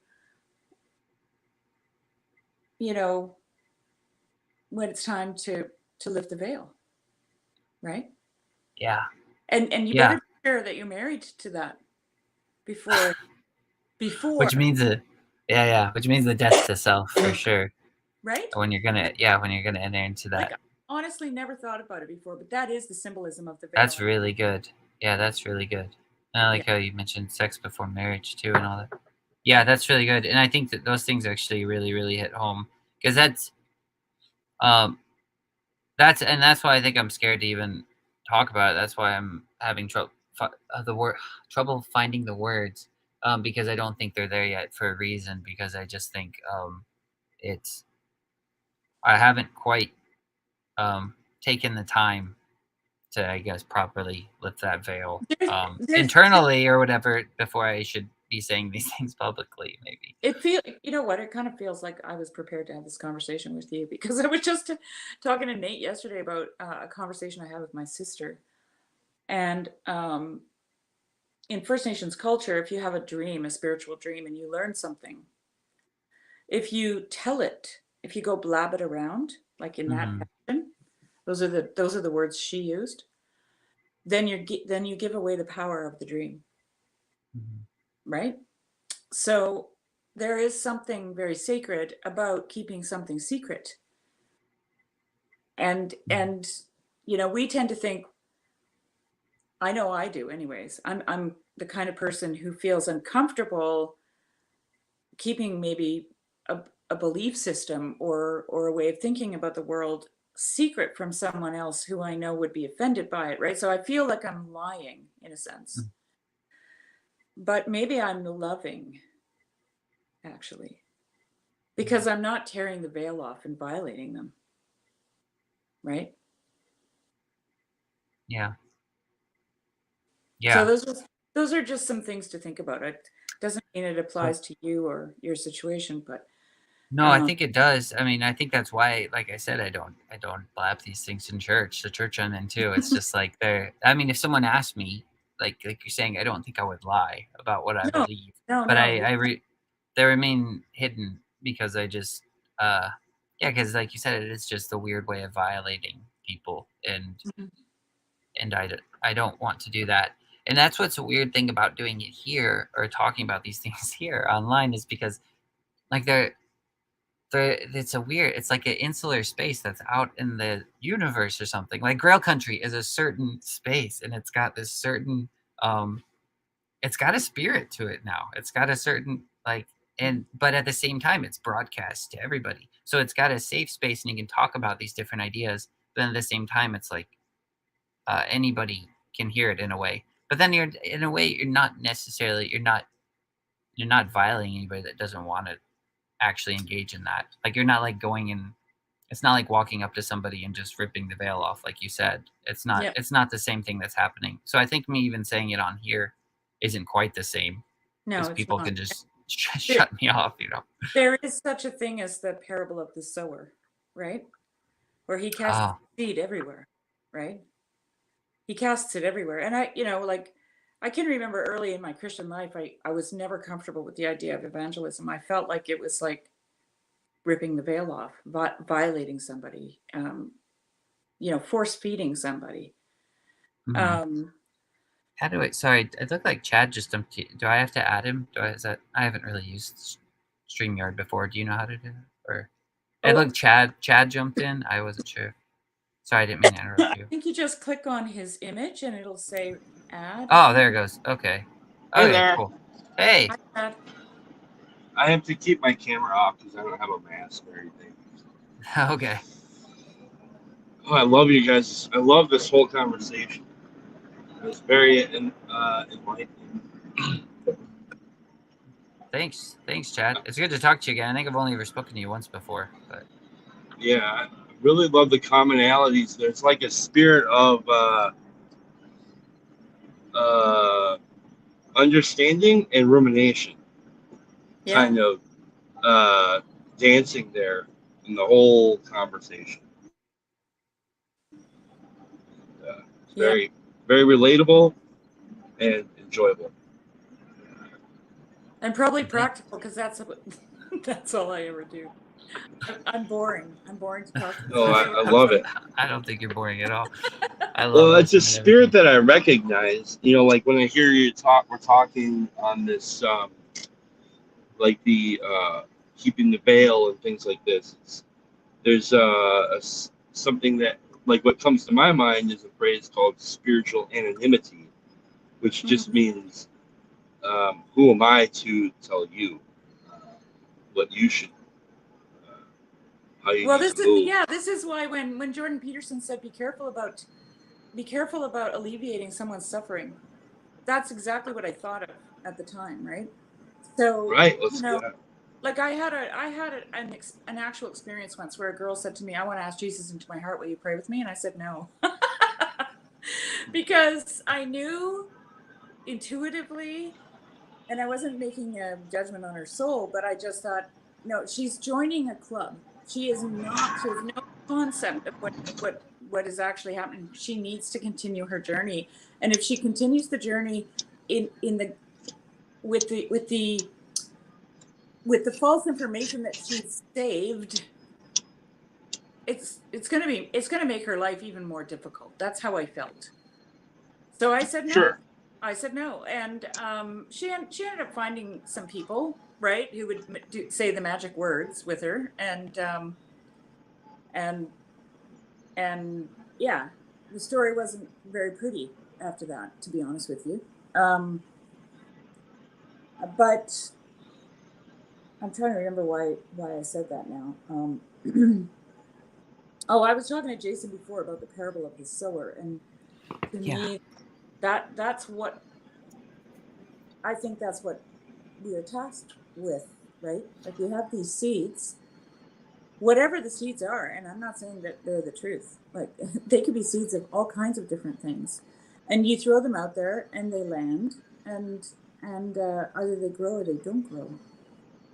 But if we're all sowing, at some point, there will be a harvest, right? Like there will be enough of those seeds that do grow. And the seeds are not people. The seeds are for the people, right? That is why you sow seed. You sow seed to nourish the people. That's what you do. They are not the Yes. people. And that some people don't sprout, and some people dry up, and some people burn in a fire, and some people no. I'll just say it flat out. I was just wondering, like, so, like, I get the sense that most of us who are moving in this kind of more productive slash wrestling direction get the sense that we're kind of in good company for the most part, and so and that we could share meals together, basically. So then I wonder, like, because we wrestle so much with what's uh, the right thing or whatever, what then is the purpose of tradition? Because Hey, like I heard that question yesterday, Chad. That was a good question.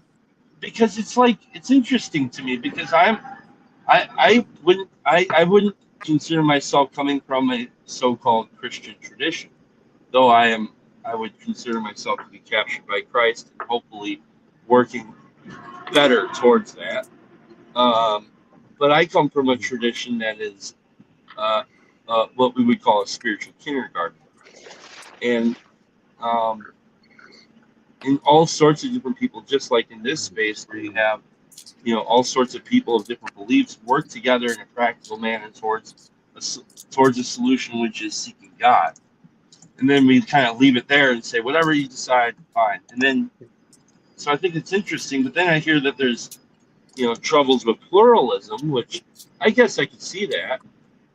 But I don't know. It's interesting to me. So what then is the purpose of tradition? Excuse me. I actually think that it has to do with accumulated wisdom. It's like if you boiled it down to First Nations culture, for example, tradition would be what the elders teach. And what the elders teach is accumulated wisdom, right? And to think that you can go through life without the benefit of accumulated wisdom is to actually be a fool, because you need that wisdom in order to keep you from falling down and bruising and breaking things even more severely than you will, right? Because you will. So, and I actually think that this doesn't just apply to Christianity or any other faith, but it applies to the culture itself. Like especially in North America, we've lost our elder tradition. We have regulated old people to homes where they just stare at each other in the face till they're gone, and there's no one to benefit from them, right? From their, and you get this, as an elder, you're, okay, I don't know how to explain it any other way, but when I go to any kind of First Nations gatherings, if an elder walks in, everybody stands up and offers them their chair. Okay, number one. So there's this high respect for the fact that that person has gotten that old and they're still here with us, right? And it's understood that they know things that I don't know yet. And when they die, those things are gone forever. And so when elders die in the First Nations tradition, they mourn the loss of all the knowledge that died with them. We don't have that anymore. And we don't respect the knowledge that they carry either, our elders. We've really lost. And so to me, that's what tradition represents, Chad. That's what I would say about Lutheranism or Orthodoxy or Catholicism or any other forms of Protestantism or Islam or whatever, right? This is accumulated wisdom. And I think that's important. that's one thing I kind of wrestle with too, though, because when I'm wrestling with these other questions that aren't necessarily traditional, I feel like I'm almost there's a way in where I feel like I'm being disrespectful to the forefathers, to even question these sort of things, or Well, where to I'm not. impose them would, I think, be more. That's what my sense. Sorry, I didn't cut you off, but that's why I feel like it would be more disrespectful to impose your or off, kind of off kilter beliefs over the other. You know what I'm saying? Like that's where I think it That's a good becomes point. disrespectful. The other part is to wrestle with it in private is, I think, inevitable. Well, No, you didn't come. That was good. for me, Jason, what ends up happening in my thought process, if I think, okay, do I tell this person that they're wrong?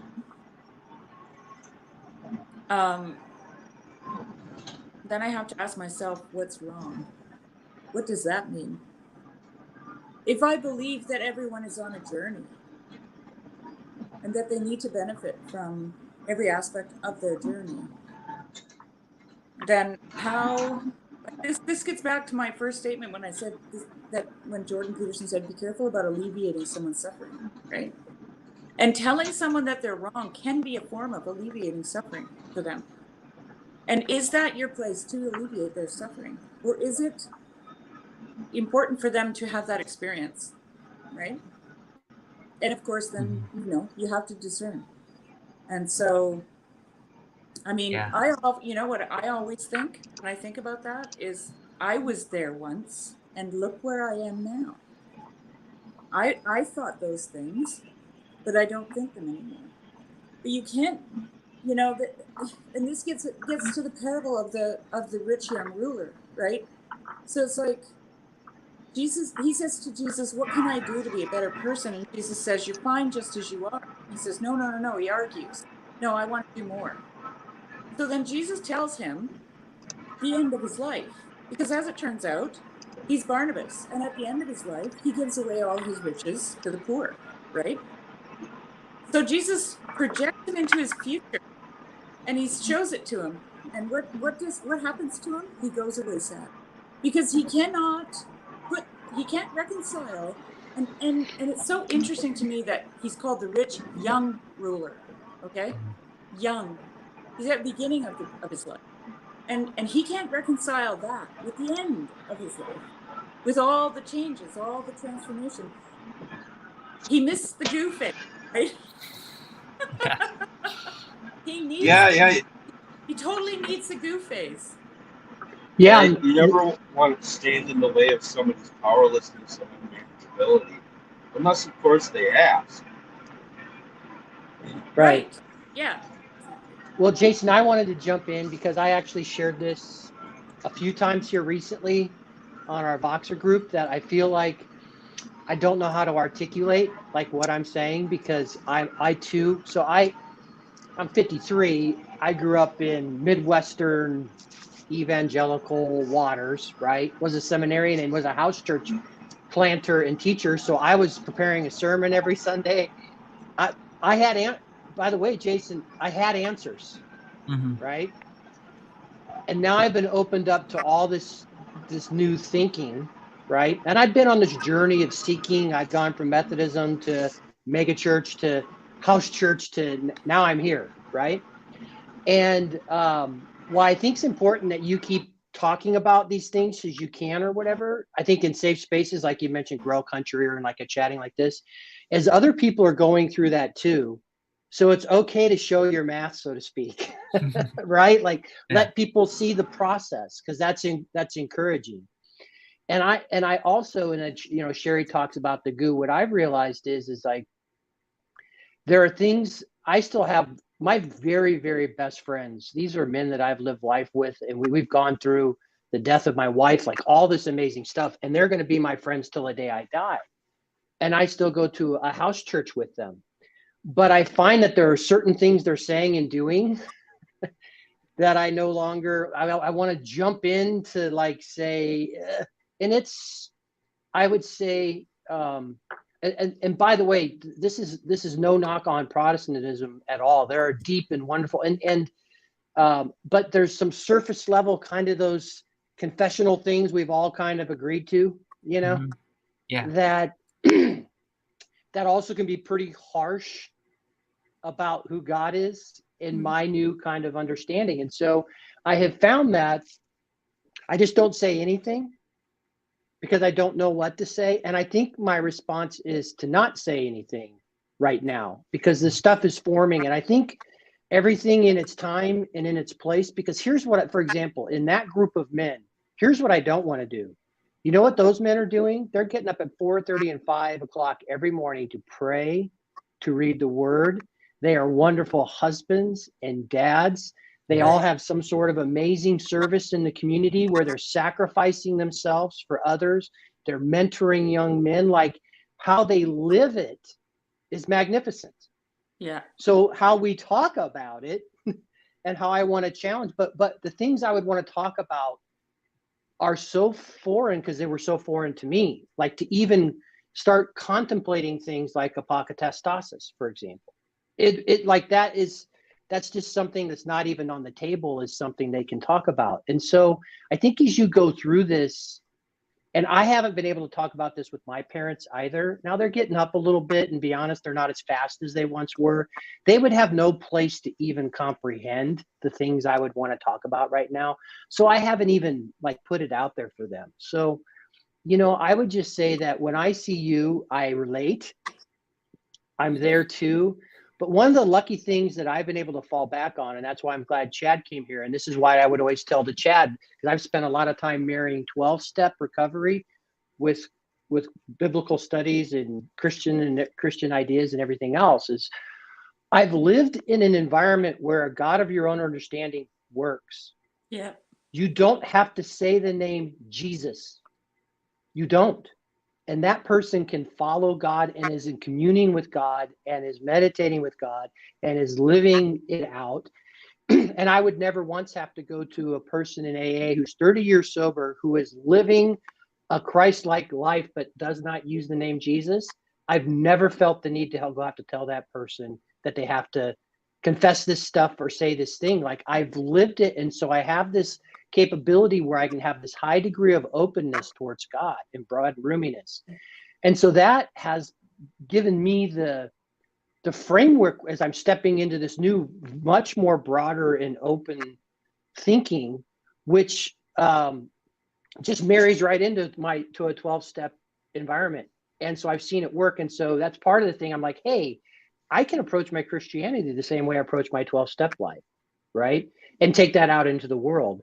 But what this openness has done for me is like Chezi and Yosef and others is I see so many more similarities with my brothers and sisters. And part of it has been, and I talked to Sherry, and I'll quit rambling, but you had me excited about where you were at, was pressing in and immersing myself in Orthodox practices, which are very married into my 12-step life, but the services and the liturgies and the rituals and the bells and the smells, I can't articulate. It's not something you can read in a book, but I am being transformed by that in ways that unless you put yourself in it, you can't understand it. So I just encourage you to keep doing what you're doing, Jason. Like you are on the path, and don't worry about what anybody else thinks. Like, don't worry about it. Well, I'm not. Yeah, thanks for saying that. I mean, I'm not. There's a degree to where I'm not worried about it, but then there's a small degree where I am because I mean, it's about relationship ultimately. So it's like I don't want to. Like it's the degree I'm worried about. It was kind of the degree that I think Sherry mentioned earlier. Is like you don't want to rip the veil off too soon or violate someone else or something like that because I don't want to I don't know, sever any relationships through some sort of half-baked opinion of mine or something, where I'm like I'm still wrestling with because I feel like all my opinions are half-baked anyway, but it's not so much a half-baked proposition as it is a pursuit of God, and you don't want your pursuit of God to divide you from another person.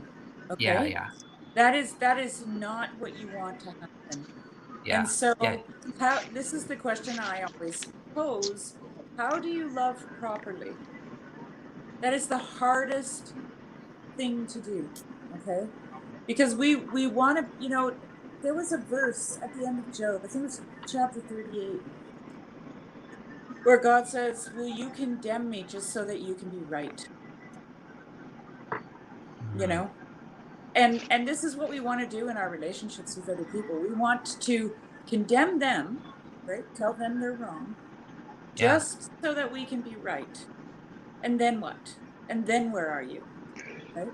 Well, what happens to God if Job condemns him so that he can be right? God is no longer there in the whirlwind. He's not talking to Job. He's what? He's gone. He's silent. Because the relationship has been ended by Job, because he Mhm. condemned God so that he can be right. Right? So, there is a process. Jesus did this to Pilate when Pilate said to him, are you guilty of these crimes that they're charging you with? Knowing that he wasn't, okay? But he had to ask the question. So are you guilty? And what did Jesus do? Nothing. He said nothing. He basically mirrored back, right, the injustice that was about to go down. That's what he did. He mirrored it back to Pilate. And Yeah. that's why Pilate had to, there's where did I read that? I read a story once. Oh, I think it's in Scotland. Scotland. Apparently, one of Pilate's sons went to Scotland. A lot of the British Isles likes to attach himself to the Holy Land somehow, right? The Celtic Christianity in medieval times. But anyway, there was this myth that Pilate never stopped washing his hands after that, right? Because of the silence of Christ. It mirrored back exactly what was about to happen. And this is something that your silence does. If somebody rails against you and you remain silent and love them anyway, you mirror back to them their own anger, their own bitterness, their own fear of losing something that they think they have, which they don't really, but they think they do, right? And they don't want to lose it, because if they lose it, then what? And all you're doing is bringing that, you're a threat to all of that, right? And this is where they feel violated. So, I can't talk about my faith with my family, but I don't need to. I love them anyway. Mhm. Yeah. Well, and I think one of the things, Sherry, is important is I think and this goes against gospel proclaiming, but I think in many more times it's our job to be silent. I think Yeah. we feel the need I think so to too. tell people something, to communicate something. Fill in the Even gap. if you think it's valuable to them, or you have an opinion, or you see a problem, I think in most of our relationships we need to be much more reticent to share. But there are moments where you should speak into something, and that's a flow kind of thing. Right time, right place. And sometimes how that will look is, if you don't speak immediately, like Sherry can tell you, she had this moment where we were in a voice chat where I was speaking and she wanted to say something to me, and she was biting her tongue, but there was something in her spirit after her where she finally said, "I'm just going to say this." And I was being evangelically and stuff like this, kind of stating, pontificating. And she said something, not rude, but pointed and clear. And I took that. Like, I took that as a moment. And I felt like that was God talking to me, to kind of, as I took back of it. So you don't, sometimes you are supposed to speak and not be afraid about offending someone, Yeah. because you're supposed to speak that word in that moment to that person. But that's all right time, right place. When the student is ready, the teacher will appear. And sometimes you'll be the teacher, that you'll be the vessel that God has in front of that person in that moment, that's going to share this thing, right? And so kind of judging that. And I would say probably we would all be better off if we refrained if we frame more, if we were quiet a little more often than speak, like if I had to go one way or the other, I'd probably err towards now later in life not saying something versus saying something, because I'm someone who wants to tell you something. And that hasn't worked out well. You talk about relationships. That's generally not well in relationships. And that's different in a mentee-mentor relationship where you've given someone the permission. Okay, you be brutally honest with me. Okay, hold nothing back. Well, that's a whole different thing. But most of our relationships are not that.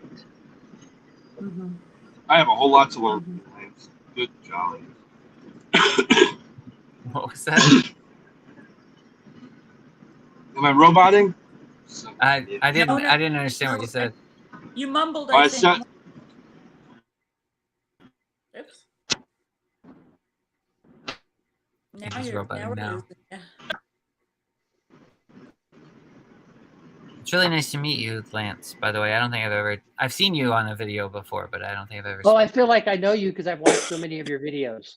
Oh, really? No. Yeah. Oh, yeah. Oh. Well, you run in the grill country circles. Those are my people. Sort of. I feel like I'm kind of in and out a little bit. I don't know. I try to pop in there. I definitely watch all their videos for sure, but a lot of times those guys over there, Sherry, Nate, they always feel like they're on another level. I don't know. I try to keep up as best I can. Poor Jacob that this conversation is happening on his channel. Sorry, I know, Jacob. Right? I feel. Let's not talk about Jesus anymore. Well, it's also as long as we don't talk about Paul, I think we're okay. It's also happening on Jason's channel. So just so everyone knows, I was over there all by myself in the chat. I think it's on Hezy's too. So that's another. Yeah, that was another thing I kind of wanted to ask. Or maybe we should bring that up, because with the live stream, I noticed that last time when Hezy was streaming on his and Jacob's channel, I was all alone over on Hezy's channel, and then the chat. I think eventually Nate hopped over on Hezy's channel, but it seems like in at least for the chat, the live stream, the chat that's happening, like we should probably, I don't know, maybe say something at the start to tell everybody which channel to meet on or something, because because I think. When you're in the video, you can see all of the comments, but when you're on a certain channel, you can't, or something like that. From both channels, you can see all the comments? I think so. Yeah, because when Hezy was doing it before, he was reading Nate's comments, which were from his channel, and I was over in Jacob's channel. So I think he was getting all the comments in the live stream, but the person who's commenting doesn't get to see all of it or something like that. But, right. If you can click on some comments, Jacob he did come in with say, "I will never forgive any of you." Oh, there we go. Oh, no. And Phoebe has said different people have different jobs. Not all should be silent as a default. Exactly. That's right. Again, there are different relationships in different times in different places and spaces. For example, as a dad to a child, I still should be discerning, but that's a very different thing in terms of trying to raise a child and speak to them, speak into it to correct or do some of those things. That's a whole different thing than most of the people I'm in relationship with in the world. But I totally agree with that, Phoebius. Yeah, and this is why I prefaced everything with Solomon's "there is a time for everything," right? So, you really need to be in I mean, what I have done in the past, literally, was say, I don't know how I'm supposed to what am I supposed to say right now? Do I say this, or do you want me to say anything or say nothing? And it's not, God has never failed me. I was, either it was just shut up or, no, how about this, say, and then I do, and crazy things happen. Crazy things. Well, and that's why I think and then certain people are raised up, like Jordan Peterson has spent 40 years in deep thought and contemplation and clinical practice. He's been given this global voice. And I know a lot of people are, I wish he wouldn't say this or that. I think Jordan Peterson's supposed to be Jordan Peterson and say what he wants to say. He knows exactly why he's doing it. And whether it's right, wrong, or indifferent, maybe. But I think, in that instance, I think there are different roles in people, and you've got to figure out where you're at. Mm-hmm. I wanted to give you one of the things that terrified me about. Sorry. Go ahead, Chad. Go ahead, Chad. I wasn't sure if I was. One of the things that terrified me about becoming a religious person was becoming like some of the religious people that I had seen. You know, like my there's a family member who had recently passed away, but back when he was alive, he was like this supposedly very devout Catholic, and to the point where a girlfriend of his daughter passed away, and he ends up telling his girlfriend that, well, she doesn't have a biblical name, so she's going to hell. And like things like that would terrify me about becoming a religious person, because like I don't know, it's like it's such weirdness. So I have a lot to learn from you guys. And I'm grateful that I ran into really great examples of so-called religious people of all sorts. Yeah. Okay, I'm done. I was going to give you my version of the story of when I said the pointed thing to Lance. Yeah, let's hear it. So I jump on the Discord chat, and there's this evangelical guy just preaching up a storm, and I'm like, roll my eyes. I'm like, oh, okay. Stop judging. Just listen. Maybe he has some good things to say. Maybe there's something you don't know that he knows. And I'm listening and listening, and I can feel the love from him. I know why he's doing it, but he's doing it all wrong. I was thinking, and then and I was getting mad. I don't know why, but I was getting mad, and I thought, no, you can't. You better not say anything, because it's not going to come out right. It's gonna come out really, really terrible. And so I listened and listened and listened for the longest time. I don't remember what it was that I said, but I just remember I couldn't not say it. Like, I just could not say it. And I kept it short because I didn't want anyone to know how I really felt. Did you end up And I having to felt pay something like a price for that after the fact? Like, did you feel? Okay, so this is what I want to get to, because this is the thing that floored me the most was, I felt immediately guilty because I felt like I came out of a bad place, right? And then Lance launched like a freaking rocket right out into outer space, and he was just like, woo, And I was like, I was so humbled by that when that happened. I was like, oh my God, even God could use someone who has a bad attitude. And the specific point was, I'll say it, and I wasn't trying to. People were talking about penal substitutionary atonement, and I was giving the textbook answer. Yes. I came from that world, but so here I was pontificating the actual right answer for penal substitutionary atonement. And Sherry jumped in and very pointedly said, do you know that? Do you know that for certain? And she just said that, have you ever opened and she just said, have you ever opened up the idea that you could be wrong about that? And that's all, it was just, and then she just. Ooh, she gave you a spanking, man. and then she just was quiet, and that was it. So it was very short. It was very short, but what she did is she asked me a question. She didn't accuse me. Do you think you could be wrong about that? This is the most wise question any of us could ask ourselves at a given moment of the day. Yeah, it's such a good question, because it's like it really is like a humbling position if you're really willing to ask yourself that question. Yeah.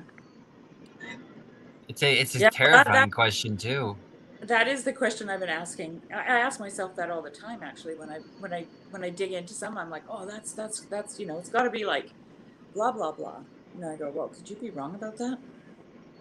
And then I get to the more interesting stuff. Right. Yeah. And then so as it went on, she pointed me to the justice sermon, and Luke was on that call. And so then I read the justice sermon. I was blown away by George MacDonald, blown away because it made perfect sense to me. And I'd spent years in that Bible and all that stuff. I mean, that stuff made sense to me. And then I jump in, start reading patristics and Christian mystics. And I was very charismatic anyway and stuff. And I just, for 3 weeks, immersed myself in it. And less than a month later, I said, well, I got to go down to this Orthodox. I got to see if this stuff works, because I got to make sure I got to put stuff into practice. Like, that's just who I am. I got to see if it works. So I went to one Orthros and Divine Liturgy, and I was overwhelmed with the sense that I was home. I remember, Lance, So- you said after you read the Justice sermon, I think you DM'd me and you said something like, "I've always thought this. I've always known this was how it is, but I'd never heard it. I apparently never heard it from anyone, right? But it resonated with you completely. Like it was just something that, and that's like you were so right for the picking." Well, one of the things I am is I'm very passionate, but I'm very coachable. My coaches used to tell me that. When I say right for the picking, I mean you have made the journey, right? You were already there, and nobody had opened that door and said, "Have you seen this room? This is a beautiful room," you know? Yeah, I've spent 20 plus years in leaving my career behind in pursuit of the person of Jesus. Yeah. Yeah. So it had been 20 years of a pursuit. Yeah.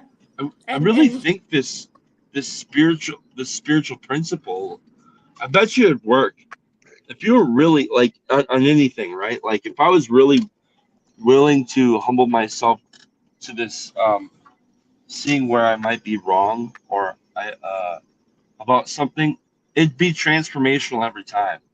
Yes, And it is. even if it would be like,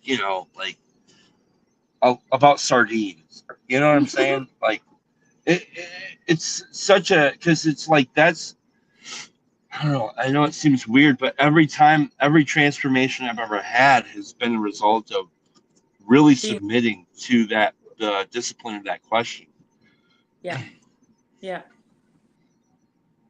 I'm gonna order some Culvers and listen. It's not so bad when you ask yourself that question. It's worse when someone else asks you, though. When my husband said to me, "Do you think you could be wrong?" I'm like, "No." Yeah. Of course not. That's funny. Yeah, there's a weird thing too, where like when you're talking about times to speak and not to speak. I feel like sometimes even when you do speak, the best thing is just to ask a question, or maybe I mean I don't know if that's always the case, but sometimes that's the case because I'm still absolutely floored, like blown away from the conversation that I mentioned that I had with my parents before Christmas with my grandmother, and my grandmother has this thing where like I don't know why she has this way. I think because she'll ask those questions, she has this way of kind of maybe opening that space. But somehow, like I said, I never talk about those things. And there was this weird space that was open, and it was like now we were talking about it, but the only thing I could do was kind of ask questions. I usually around all of that, and then I remember getting looks. Like I'd get looks like almost like. I don't know if it was concern or fear of like, why are you even asking these questions, Jason, or something like that. Like when I like the virgin birth or something. I think I said like not that it's not. I mean, I do think it's extremely important in terms of story, but I'm trying to think of a specific one that I asked. Oh, one that I asked was like, what is salvation? Like I just asked that question. And if you ask that to a Christian, it's like I don't know that a lot of them normally know necessarily how to answer it. But then the answer I got back, I think, was spot on in that my dad said it's a relationship with God. And I think I don't think that's wrong at all. But I think it's like, I think that's,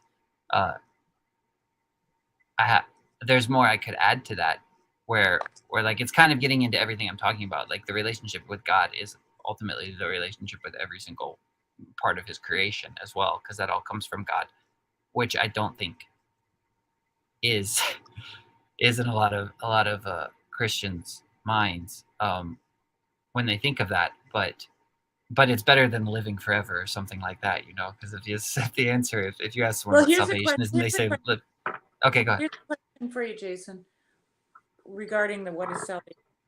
What was salvation for the prodigal son? The coming back to his family, right? Coming back to the father. Well, Is that right or no? Well, I don't know if it's wrong, but not the one. It's okay. You can spank me. No, I'm not. Are you sure you could be right about that? Sorry, I would just use that term because it was funny because I hooked Mitch and Luke Thompson together, and then it resulted in a bunch of spankings from Mitch for Luke. It became a joke in our little. We had a little. Oh, I see. Like, yeah. So Well, He remembered who he was. yeah. Right. Thank you.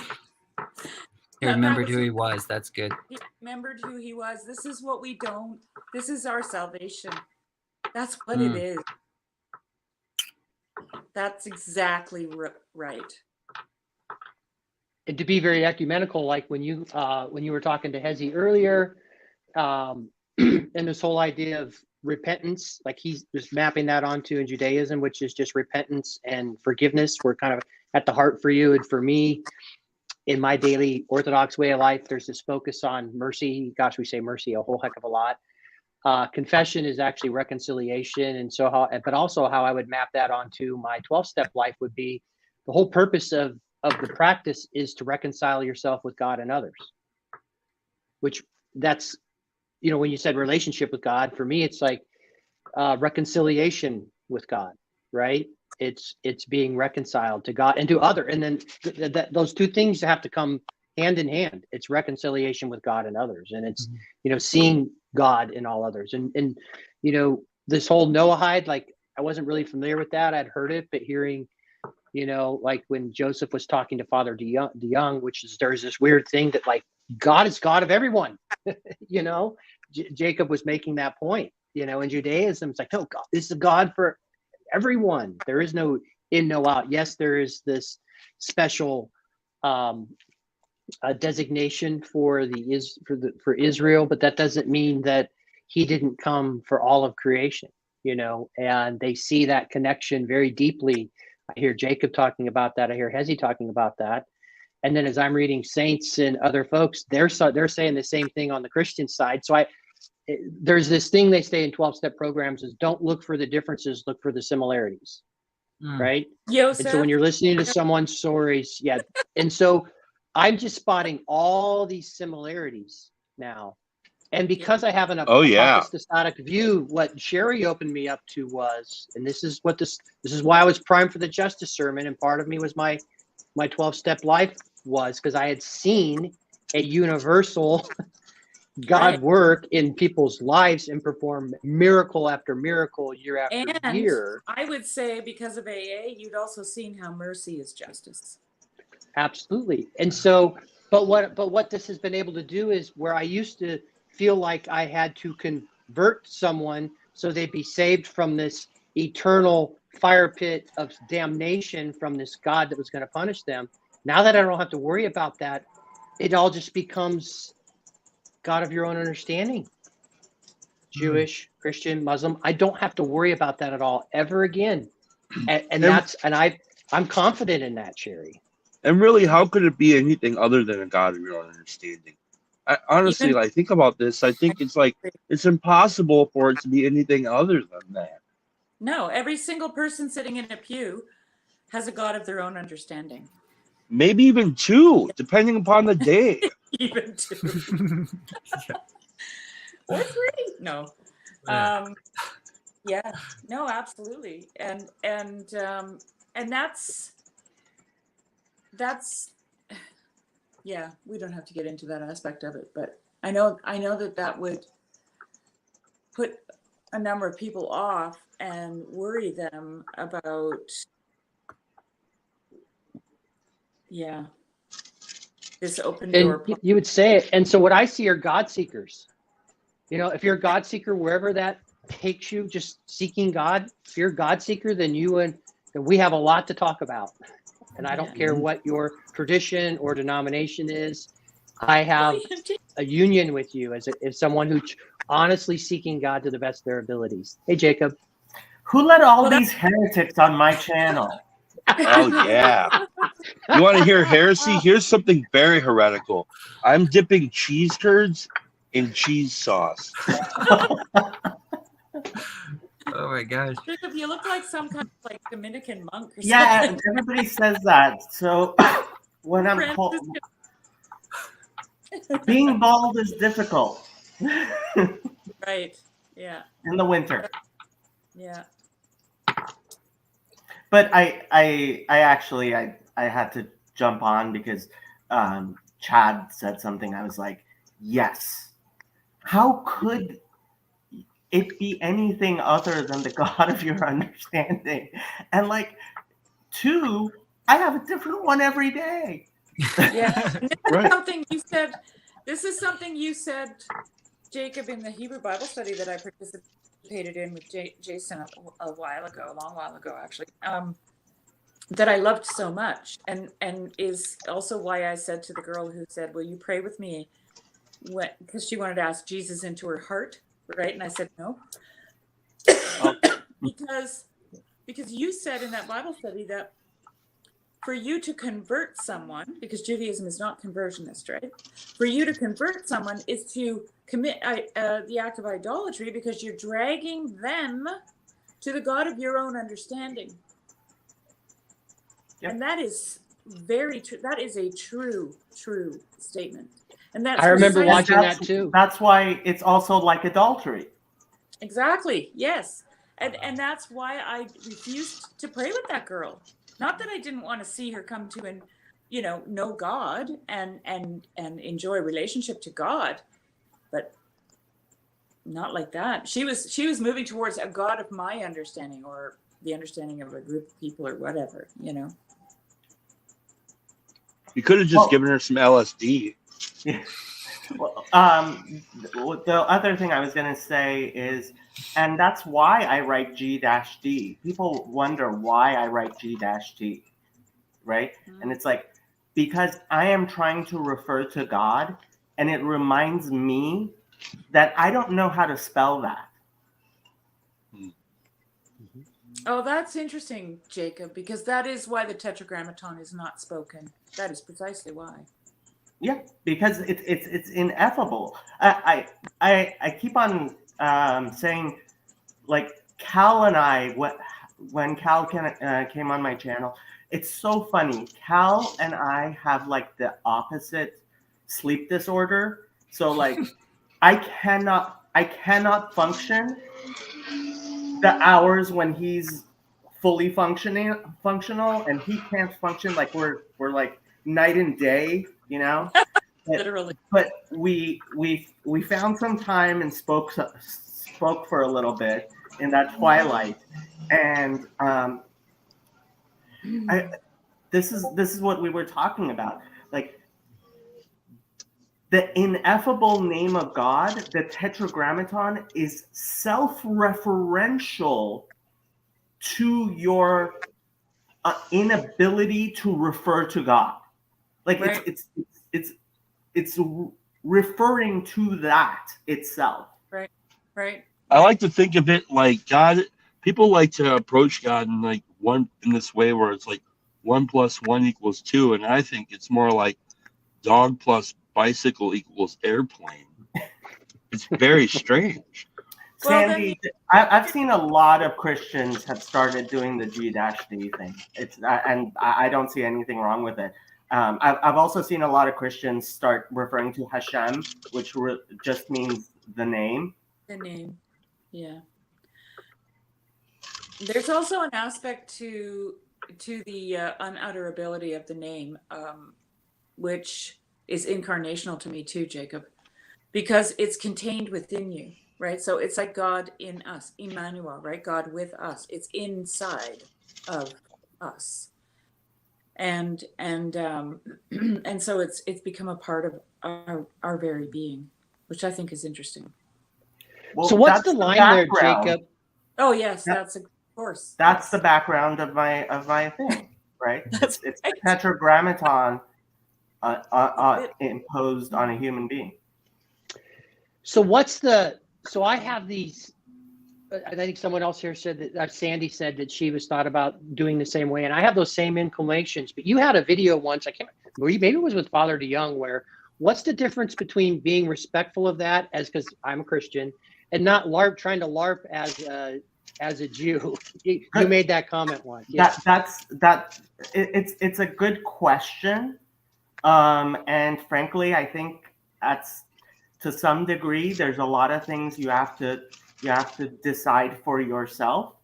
But what we were talking about specifically, so this has always been a touchy issue, and it's funny, but like Father Stephen and I are really talking about trying to figure out what the issue was, because Paul appears, so how he understands Paul within Judaism, this new Paul within Judaism school, is Paul was in fact, that's what he was doing. He was like, you're a Gentile, that's fine. Don't try to be like, don't stop eating pork because you're like, oh, I want to be more like the Jews. That's not a commandment God gave you at all, right? Like, enjoy your ham sandwich. And honestly, this is why. So a while back, the Babylon Bee had an article. It was a hilarious article about it was like, bacon is proof that there is a God, right? It convinces atheists, right? There is a God, right?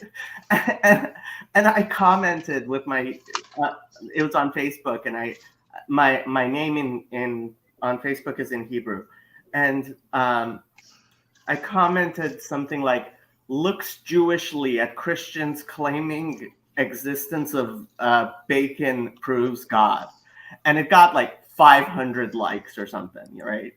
And everybody was laughing because it's funny, right? But like, this is another one of my weird things, right? I actually think that the fact bacon tastes so good is actually part of that. Is like, go ahead, enjoy it, right? I won't eat it. Well, I shouldn't eat it, and I generally avoid it. But that's like, okay, this is a restriction God put on me. He didn't put it on you. And who do you think you are? Like, he made this thing that tastes great, right? Like, dude, not only dig in, like, enjoy it for me, right? And like, all the rabbis say that, and this is something like we generally say in Judaism, that Christians like really chafe at, because it's like, well, why, if it's good for the goose, why isn't it good for the gander, right? And you know, and that's been a major fight between Jews and Christians, which, you know, Father Stephen and this whole school of Paul within Judaism, right? Or these new perspectives on Paul, it is, oh, Paul wasn't preaching against the law or Moses or anything like that. He was just trying to explain to Gentiles, stop with the not eating pork. It's so relatable. Just because I can't drink alcohol doesn't mean I want it to be gone. That was the same thing as people in recovery. It's like, hey, you do you. Don't worry about if something causes me an allergy. Like, that's my thing. It's not your thing, you know? Yeah. So relatable.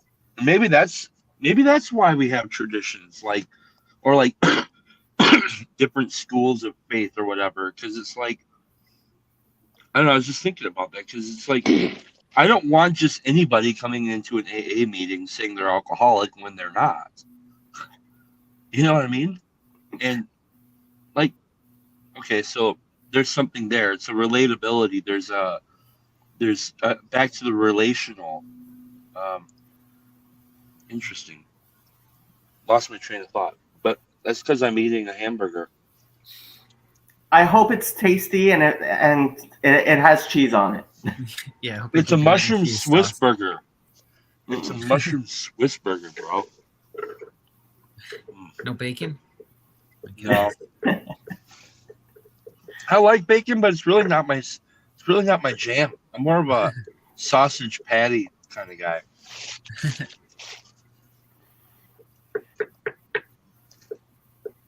Man. Anyway, Oh, sorry I to saw this. derail. You didn't derail. Okay, good. This is the reason I stayed off for 2.5 hours. Was I knew if I came on, like, people would stop talking.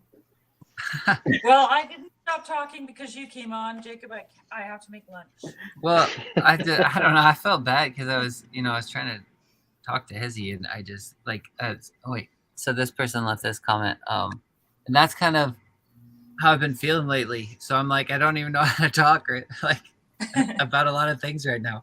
It's like Sherry said, I'm in the goo phase, converted You're to in the goo. whateverism or something. That's why so tonight with the Bible study thing too, we're gonna talk about Galatians, and I'm like, whoever else wants to join is more than welcome, because You're gonna. I don't know. Galatians, right? Is that what we're That's what we were thinking Yeah. about talking about. Yeah. So if anyone would like to join, because I was really wanting to hear Jacob's thoughts on it later, but then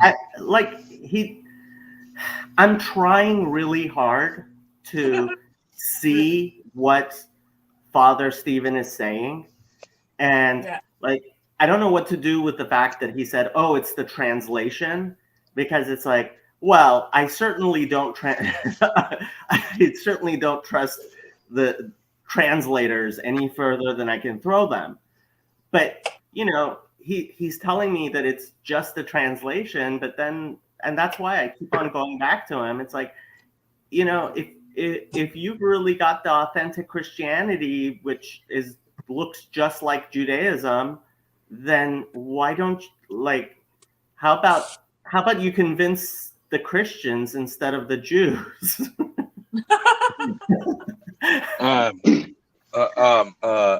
Jason, just maybe a helpful suggestion, because I was feeling I did the explicitly the God of my understanding for like 8 years, which looked like just seek God, and the best way to do that is to help others. And so I did that for like a long time. I was very comfortable, and then I was bothered by the question of there must be something deeper, and that came pretty suddenly out of nowhere, because I was really content with the seek by service, right?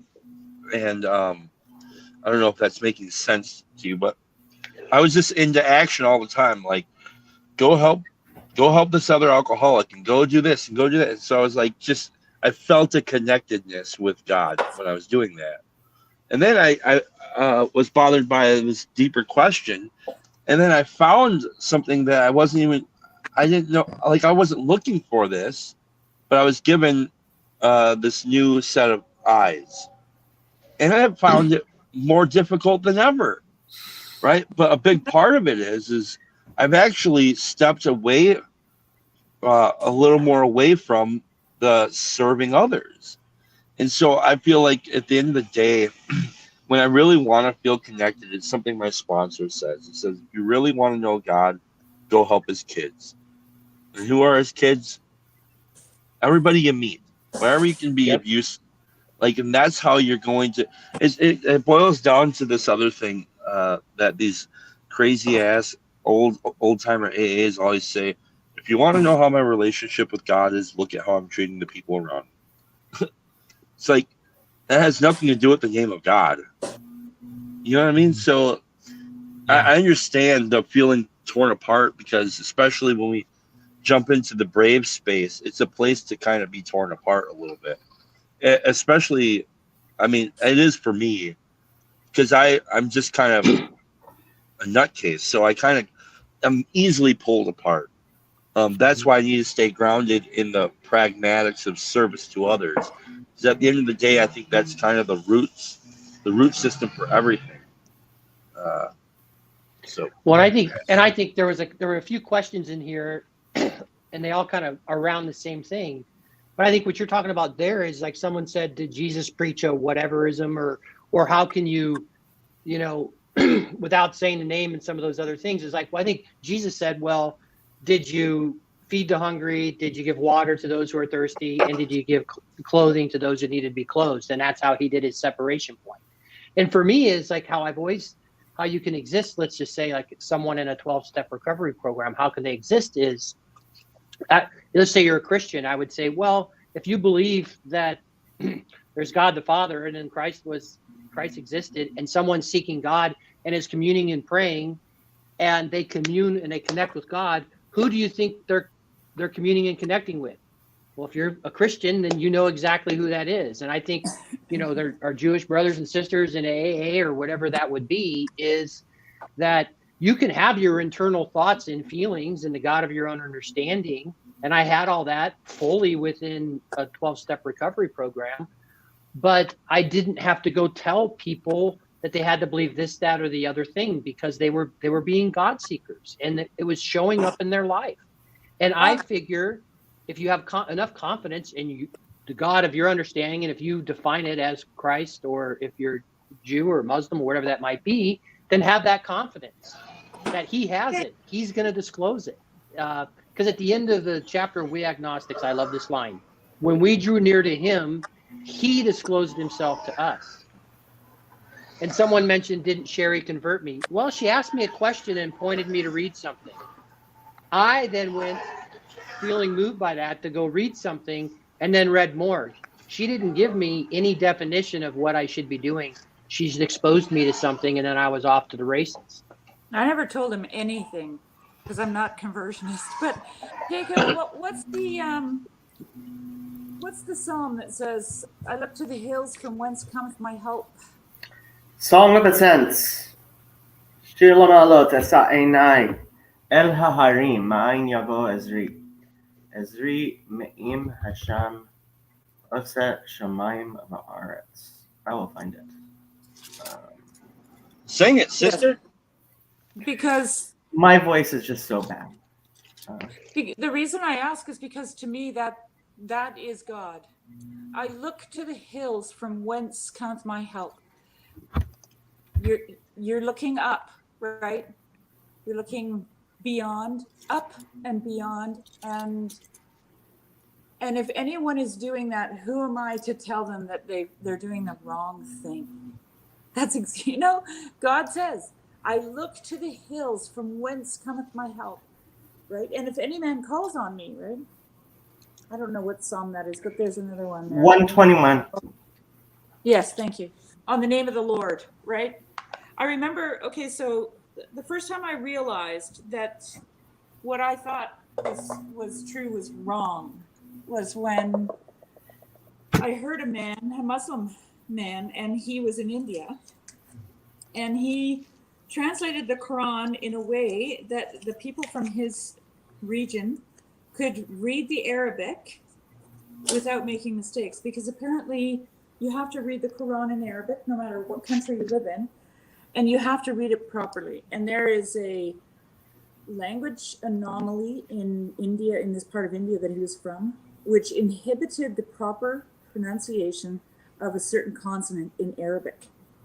And so he developed a system in which people could read the Quran from his region without making that mistake. And the reason he did it was because he loved God. That's why. And as he told, through a translator, told his story, and he was a simple man, he was crying. As soon as he talked about why he did it, he started to weep because he wanted God to, be honored. He wanted to honor God by doing that thing. And I remember thinking to myself, oh, this man loves God. This man loves God. Like, that was a huge deal for me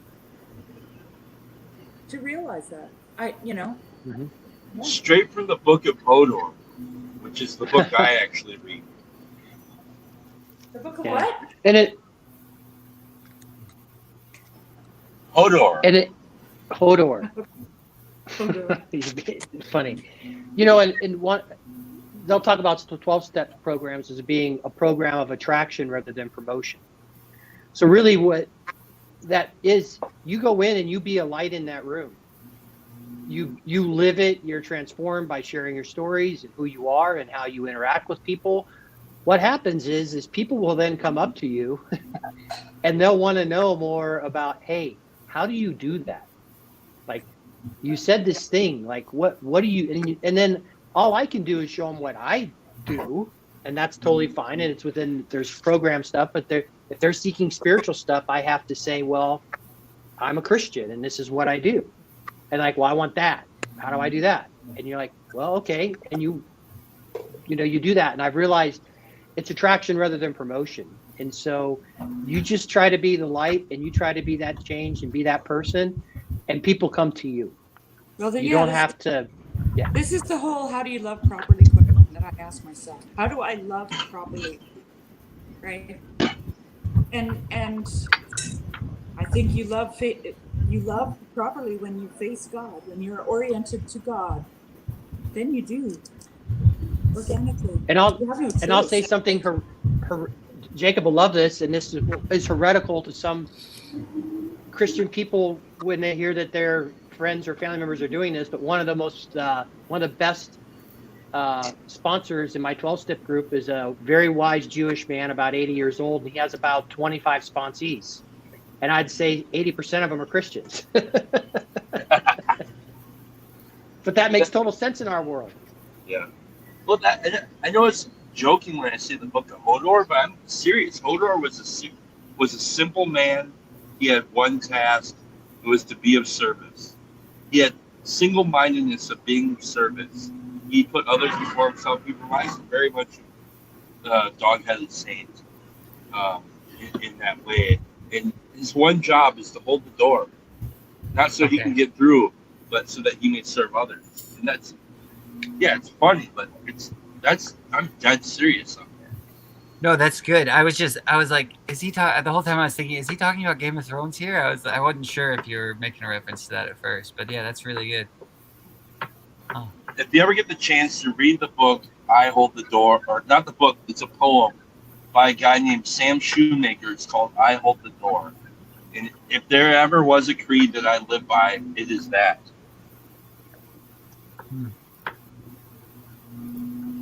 Yes, you do, Chad. All right. Well, I've got to get ready to head out here for a little bit. I just wanted to give you some encouragement, Jason, as I was listening to you. And hey, thanks. Jacob, thank you for letting us hereticize your channel for hours on end. He does that. Yeah, I'm probably gonna hop off here too. I've been on here a while, so. But I'll be come on back later in and listen with to Jacob. Galatians. Yes, you and Jacob. Yes, I'm gonna go too. I'm All right. making homemade cauliflower soup. Ooh, Ooh. that sounds really nice. Yeah. Ooh, yeah. Should I just end the broadcast then? Yeah, thank you All right, guys okay. for having me. Yeah, thanks Yeah. for coming on. Yeah, it was. All right, I'll see y'all later.